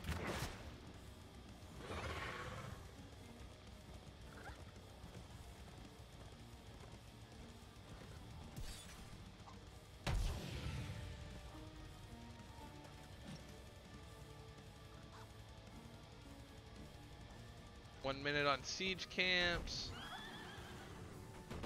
Camps have a little bit of time. Both teams kind of trying to look for those next tiers.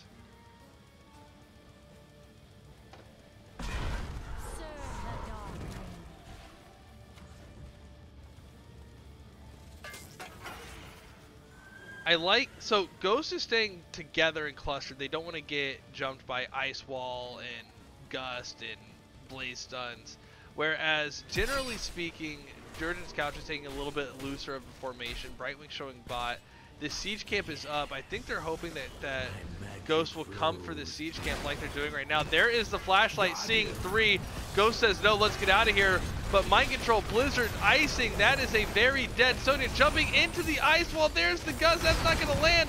And the combustion doesn't hit Sonya. Sonya walks out with double-digit health. Orpheus is going to go down. Body blocked by everybody. Not going to go anywhere. There's the Blizzard slowing down the Joe. Faustad rolling on in. And that is going to be a double kill. And now Durotan's Couch going for this boss.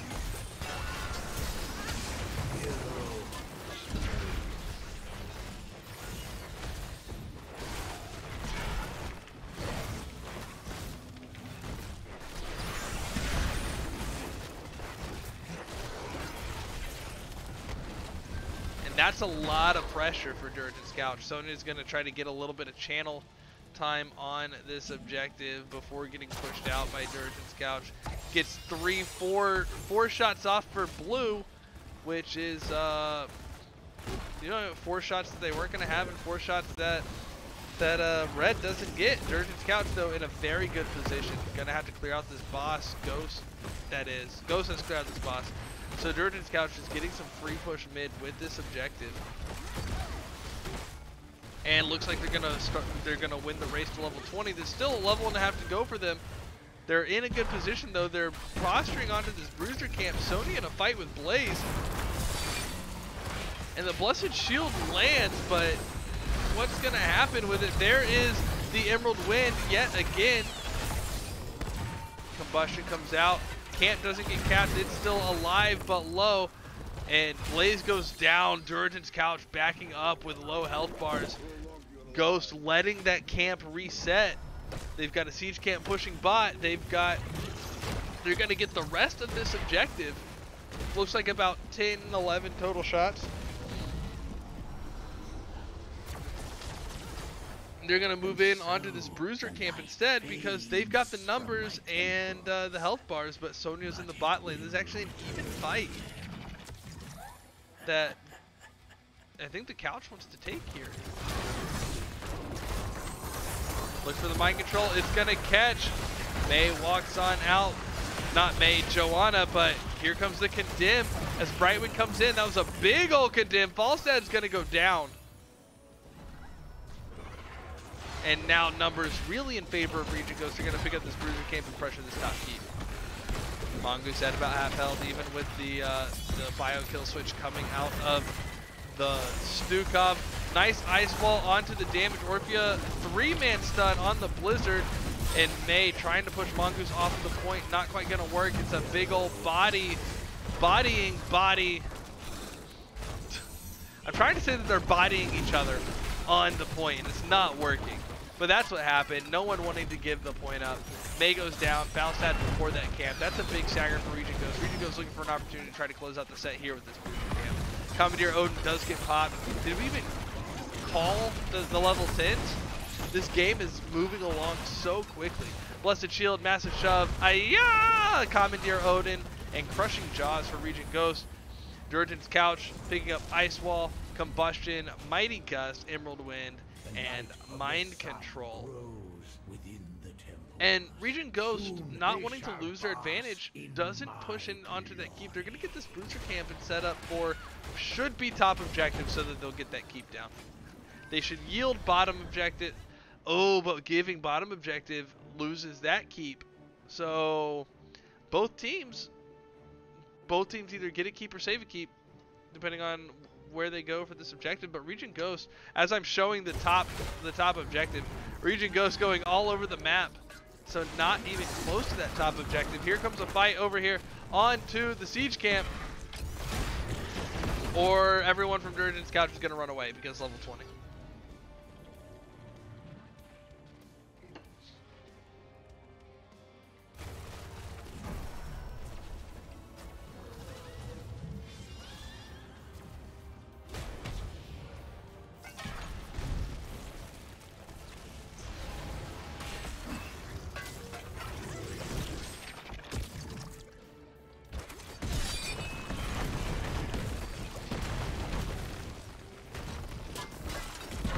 Double siege camp pushing in onto the bottom keep. Durotan's Couch tank backs up. May returning to the Hall of Storms. Brightwing staying on the objective, gonna be ready to Z-in. Here comes Falstad looking for a gust from a flank with that level 20 upgrade. Level 20 upgrade for all of the heroics except for Blaze on the side of Durotan's Couch. 3 upgrades for ReGen Ghost, but that's gonna get disrupted by that massive shove. And Ghost is going to fall back to the temple now that they've pushed a lot of that keep already. Brightwing finishing up that top temple, but that keep still hasn't gone down. That's actually a bit surprising to me based off the state of the keep earlier. But Brightwing is about to come into the rest of the team. There's the wind tunnel going on, keeping Orphea and Stukov out of the fight. There's a combustion, unstoppable from the Joe. Falstad's going to go down first, however, to the Sonya. Blaze at very low health is going to get that jet propulsion off, gets a double stun. The Emerald Wind, a little bit of displacement, but Blaze goes down as well. Crushing Jaws is going to miss. Going to land on the own team instead, and Brightwing ready with the disengage once again, telling everybody to. And the 3 that are still alive are going to back off, and ReGen Ghost is going to get this boss and march it in for theoretically the win. Sylvanas, Brightwing, May trying to look for the stop of a lifetime. This mid keep also about to go down. So ReGen Ghost is going to come through this mid keep, get 2 lanes of catapults, and end with the boss. 15 seconds on the Falstad. Mighty Gust is up. The Emerald Wind is available though because of that 5-second cooldown. Brightwing could pretty much just spam it. The missed mind control though, not great there. That top keep goes down in favor of Durotan's Couch.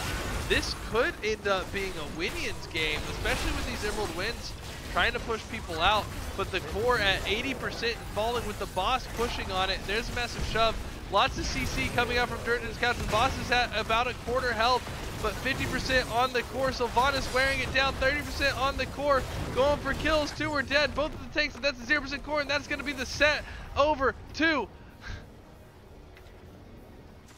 ReGen Ghost.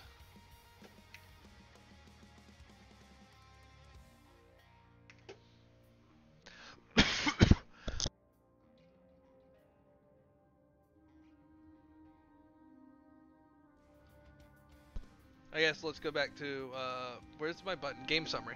Here's the game summary. There is the sleepy dog, which is really why everybody's here. And here is another sleepy dog that y'all can't see.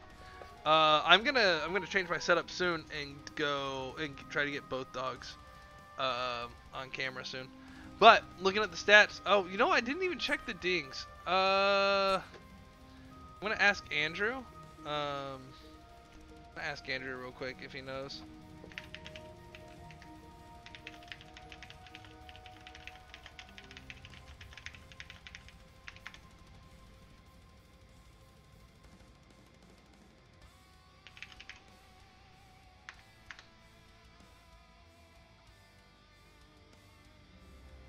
Ooh, big votes in favor of the couch. Lots of points gonna go over to someone. Was it Pat? I don't know who was the person that voted for Ghost. Because congratulations on all those points, and I just missed who got them all. Winner. Yeah, Tom Hat coming in with the win. So stats. I mean, I don't know. I can talk about stats, or, I mean, you got your chance to look at stats. Here comes the talents, and I'm going to message Mongoose.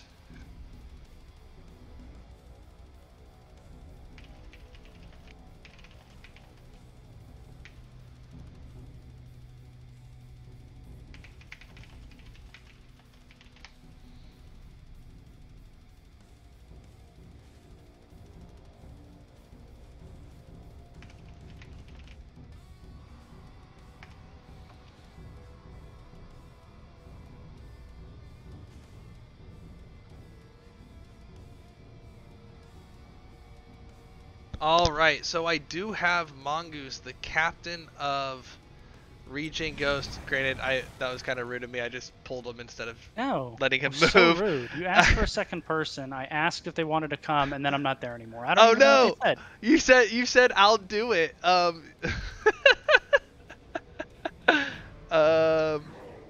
Well, you want to go back? No, we're fine. We're here. Let's okay. How you feeling, Taco? I gave you plenty of coughing like you asked for. Excellent. Yeah, I even explained why I wasn't immediately muting all the coughing, because it's the cough cast. That's what we wanted. Yeah. Wow, what a match though. That was game one. Really seemed pretty dominant for ReGen Ghost, with a strong comeback potential for Durotan's couch. Game two, really dominant by the couch, and game three was even till the end. Yeah, that set honestly is about what I expected. Our set with them during the regular season was pretty tight, and we've played them in XGDI and in seasons past, and the matches are always kind of about that. They're pretty close, so I'm not surprised that's how it went. I'm surprised the Medivh comp in game 2, because they friggin' rocked us with that thing, man. That was super clean. Yeah. They even, I loved those bait portals. Yeah, I mean, that's what you got to keep the other team on your toes, right? Yeah. Throw a portal down, and you never know if anything's going to come through it or not. Especially now, granted, it was post level 20, so mind control was on a 15-second cooldown, but there was at least one where mind control went at the portal just because it was there, and it was like, that's value. Sure.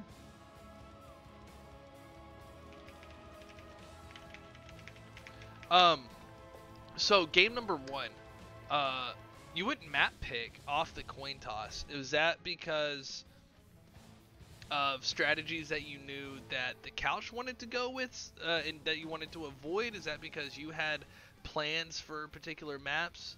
What was the idea behind game number one? We historically pick first pick,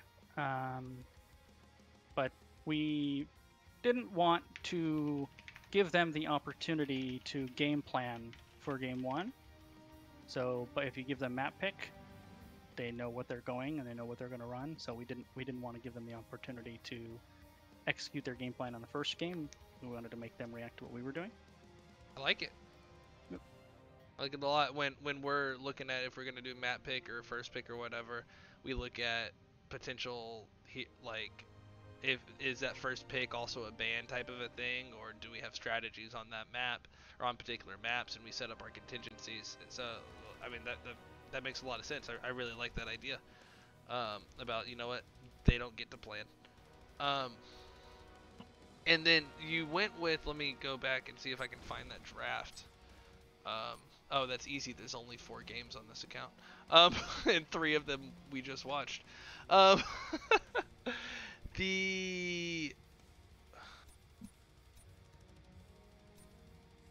it is. Okay.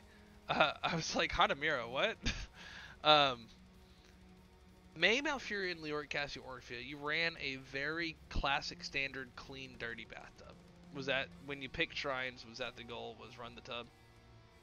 No, we actually didn't really expect to get Leo Orphea, to be honest. And then when it was left to us, we're like, well, we'll just go ahead and take it. But they kind of, they took our priority tanks off the board early. So when that happens, we kind of let it fall to the end, and just we thought May fit best. It wasn't really anything we were targeting. It's just kind of how the draft fell. Yeah. Okay, that makes sense. And they had a lot of pressure onto you. It seemed like at first until 10s came on, and then as soon as y'all hit level 10, y'all took a clean fight. That y'all gave y'all the lead until level 20, when Brightwing just was like turbo. Yeah, the Brightwing and Furious upgrades at level 20 were changing the game a little bit. We also, I think, gave them some opportunities that we shouldn't have. We're even talking in comms. They're not quite 20 yet, or we're down 1. They want this, and then we gave it to them anyway, and we shouldn't have. So a combination of them getting some level 20 upgrades, some poor decisions on our part, and some strong execution on their part, kind of took it from something we were controlling into we're like, well, this is looking a little bit too close to a game now, Right. You never want the video game to actually be a game. That's right. You always want it to be a sure thing. So game number 2, Cursed Hollow, not Hanamura Temple. Again, I was checking my observer. Can I just delete that? Yes. Cursed Hollow, that was their pick, and was a very spicy draft. You said the Medivh surprised you, and then it was played pretty well. Was the Vikings, as soon as you saw Cursed Hollow, is like, all right, we're going Vikings? No, not necessarily. I don't think we ever. I don't think we ever look at Vikings as an insta pick, really. We just kind of know that they're there if we like what's showing. Okay. We were coming out of that draft. We're like, all right, they have this like really high pressure kill comp. As long as we don't die, we should be okay. And then they repeatedly murdered us the rest of the game. And turns out we died a lot, and it wasn't okay. Well, so when you have a hurricane out in the Atlantic, and then suddenly you shift it over onto Nebraska, it surprises some people. Yeah, that last team fight too, we were actually fairly happy with our positioning, and then Medivh cheats made it so it really didn't matter anyway. It was just kind of, you tip your hat to them because they played it super well, and even when we thought we were countering it reasonably, it kind of didn't matter. They played it super clean. Yeah, so having already played the game, what do you adjust?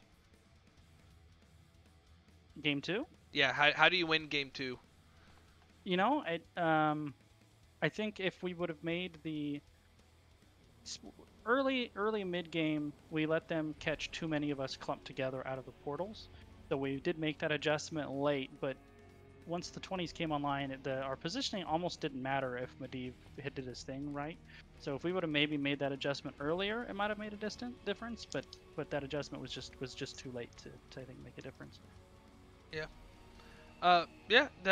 That's kind of what it looked like. That's kind of how game 1 went the opposite direction too, right? They came back really hard, but not soon enough. And so I honestly I feel like games 1 and 2 were almost the same thing, just in a mirror, and which made it really cool to see. And which brings us to this game 3, which is super even the whole way, like almost structure for structure. At the same time, basically, top trading bot trading top. Just take me through this whole game 3 experience. Yeah, they like to run a lot of globals. So while we were a little surprised at the Sky Temple selection, I suppose in retrospect we shouldn't be that surprised because we know they like to do that. So I think the main thing was we didn't want to be chasing them all over the map, because if we do that, you're not going to win. They have the globals and you don't. So we can't chase them all over the map. If they push top, you have to push bottom. So you trade rather than chase. And we had to make sure we never ever stayed because of the fall stat gust. You know, don't fight over boss with a Brightwing fall stat on the other team. That's not something we ever really wanted to do either. And that was kind of the game plan. If we could do those things, we kind of felt good about the team fights if we could not make mistakes in other areas. Yeah, that makes sense. And it worked out. I think y'all took a lot of really good "we're not doing this." I don't want to call them disengages necessarily, but I think your decision making on fights, on camps was really good. Your checks were really good, flashlighting 3 people and like, oh, never mind. But I think also they had some really good disengages as well. I think Brightwing, I think Sailor Twift did such an amazing job as the Brightwing in keeping at least the rest of the team alive in a lot of situations. And as I remind our friends, tank or everybody, buy your healer a drink. Yeah, we were after game 1. We talked about Brightwing a lot. We felt the impact. I mean, we banned it game 2. We felt the impact game 3 as well. It was very well played, and Wedge, he had at least 2 ice walls that completely crippled what we were trying to do. One in particular on that Giants in the bottom lane. Just we had this really nice setup that we were happy about, and then half the team is just not available anymore. Yeah, there was some pretty quick combos coming out too, and you had the, I swear, they had the Sylvanas. The Sylvanas, it's really hard when you have a stun setting up a Blaze, because Blaze's stun hitbox, or not the hitbox, the stun effect is so big if it hits that it seemed really hard to play into. And so how did you end up when they were getting these good engages towards the mid to late game with these stun combinations, the ice wall into really reliable blizzard stuns into the Blaze, right? So what was the pivot there to make sure that you came out ahead in that fight and were able to turn it? Well, spacing one, right? That was always the big thing. For me in particular, I just pressed D. That was generally my game plan. But I also took Storm Shield at 20. I dropped that a couple times in the middle of all that stuff. I think that helped a little bit.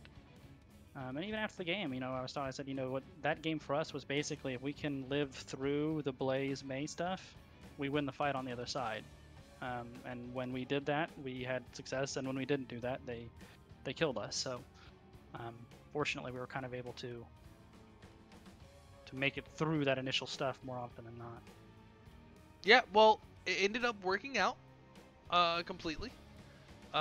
So before we well, is there anything else from this match that you wanted to hit on before we get to the personal stuffs, or the just a tip of the hat to Durotan's Couch. Great people over there. We're very familiar with them. I know a lot of them.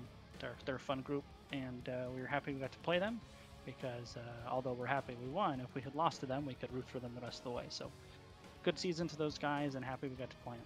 Yeah, Sailor in particular is someone that I've definitely seen heal the crap out of the team that I'm trying to kill in Storm League every now and then, and it's very, very frustrating. I did have one other question before I turn it to you. Well, I guess 1.5. Is this was a close set as the 4 and 5?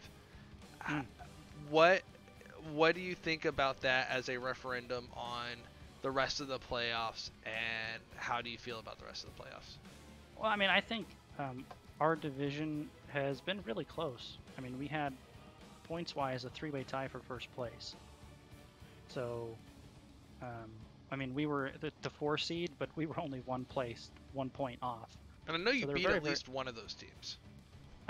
We did, right? Yeah. The 3 teams that were tied were Wholesome Halfwits and Phoenix and Smoke. We beat Smoke, Phoenix beat us, and Wholesome Halfwits beat us. The set with Phoenix was very close. The set with Wholesome Halfwits was not. But but regardless, the division has been close throughout, so I wouldn't expect anything different in the playoffs. Yeah. Oh, and I'm looking forward to seeing round 2. Definitely a competitive division. Div B Northeast. So, and then the half question, because it's gonna lead into your shoutouts, is where can people find you, Mongoose, and your shoutouts? Well, like I said, Durotan's Couch, GG's. Of course, to the man Taco and Mrs. Taco, because NGS spouses are the best spouses. To Vela for allowing you to cast, we appreciate it. To Murda and boys. Carve, I know, was rooting us on. Crush. Subs are great. We love our subs, so shout out to those guys. And that's pretty much it. All right. And because you won't say it, you can find this guy on Twitter at Mongoose. Is it 2 underscores or 1?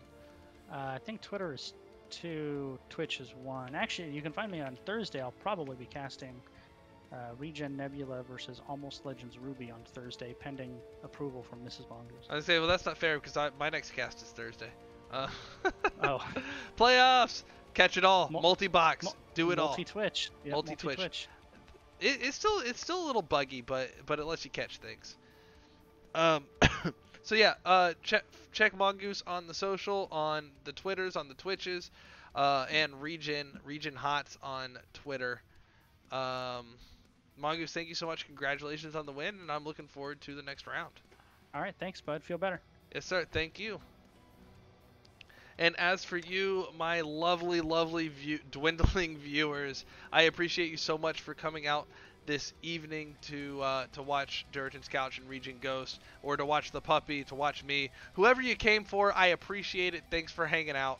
Like I was telling Mongoose, my next cast is on Thursday. It will be the baddest dudes versus, I know this, Souls in Slow Motion. Big treat for Doggo. Hold right there. I got to get big treat for Doggo. Do I have any big treats? Yes. Anna, while I'm getting this, can you look up that match? I have it. It's Souls in Slow-Mo. I know it's Souls in Slow-Mo versus the baddest dudes. I'll be right back.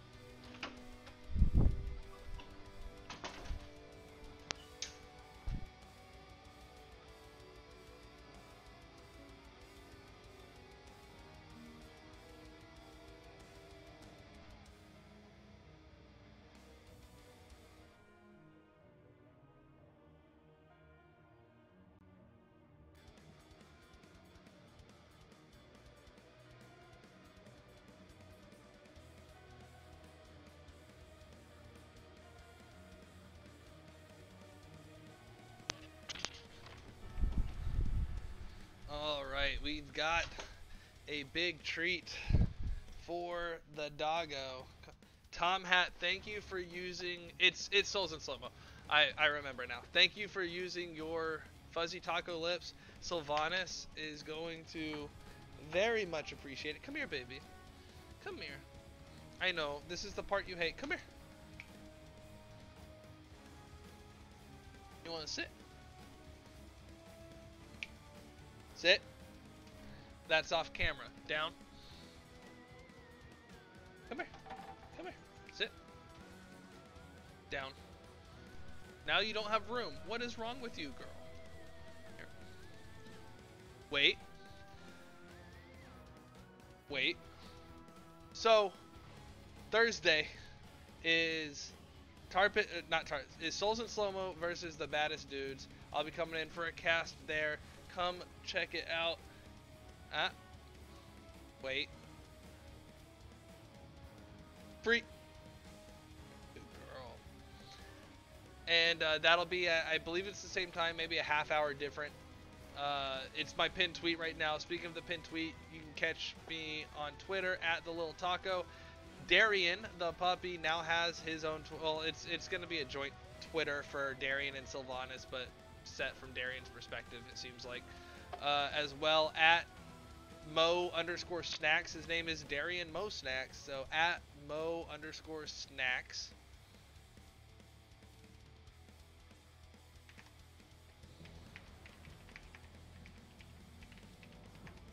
See if that works. Hey, it works. Hey, I finally made it happen. Yeah, so that's the thing. You're here on my Twitch. So with that, I'm going to bid you a good evening. There's a little bit of other NGS stuff going on, but Childish is a good guy that has been giving me a little bit of publicity lately. So we're gonna go over there. We're gonna catch out a little bit of mobile gaming. Let's see. I can't make this work. I can't make raids happen. None of my functionality is.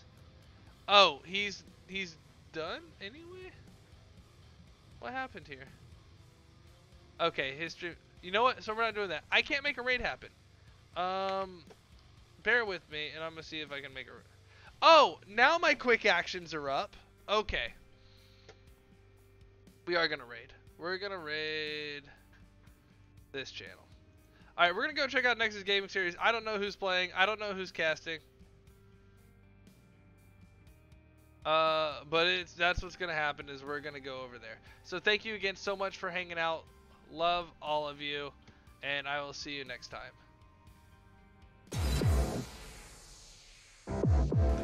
Gotsky looking for that damage, finds him on the Diablo. Diablo forced it back out as their health drops low. The Immortal now is at 25%. Back down, yo, on the Grey Man, give me the first ball. But is it ETC? No, that's Malthael up there. A triple. Layla and Nudes in the back, catching 3 people on top. That followed up by the APOC and the lurking on. Catching 2, but this time on is going to be the first one. Wow, did you see that mosh pit? 4-man mosh pit, while on a conveyor belt. That was like a regular sushi. There's the lead, catches him in the mud pit. Time trap does pop. Mosh pit goes out. Ruben's still in trouble. Pops to stay a while and listen, but it's not going to matter. Here comes the Blowboss on the backside. If you do want to get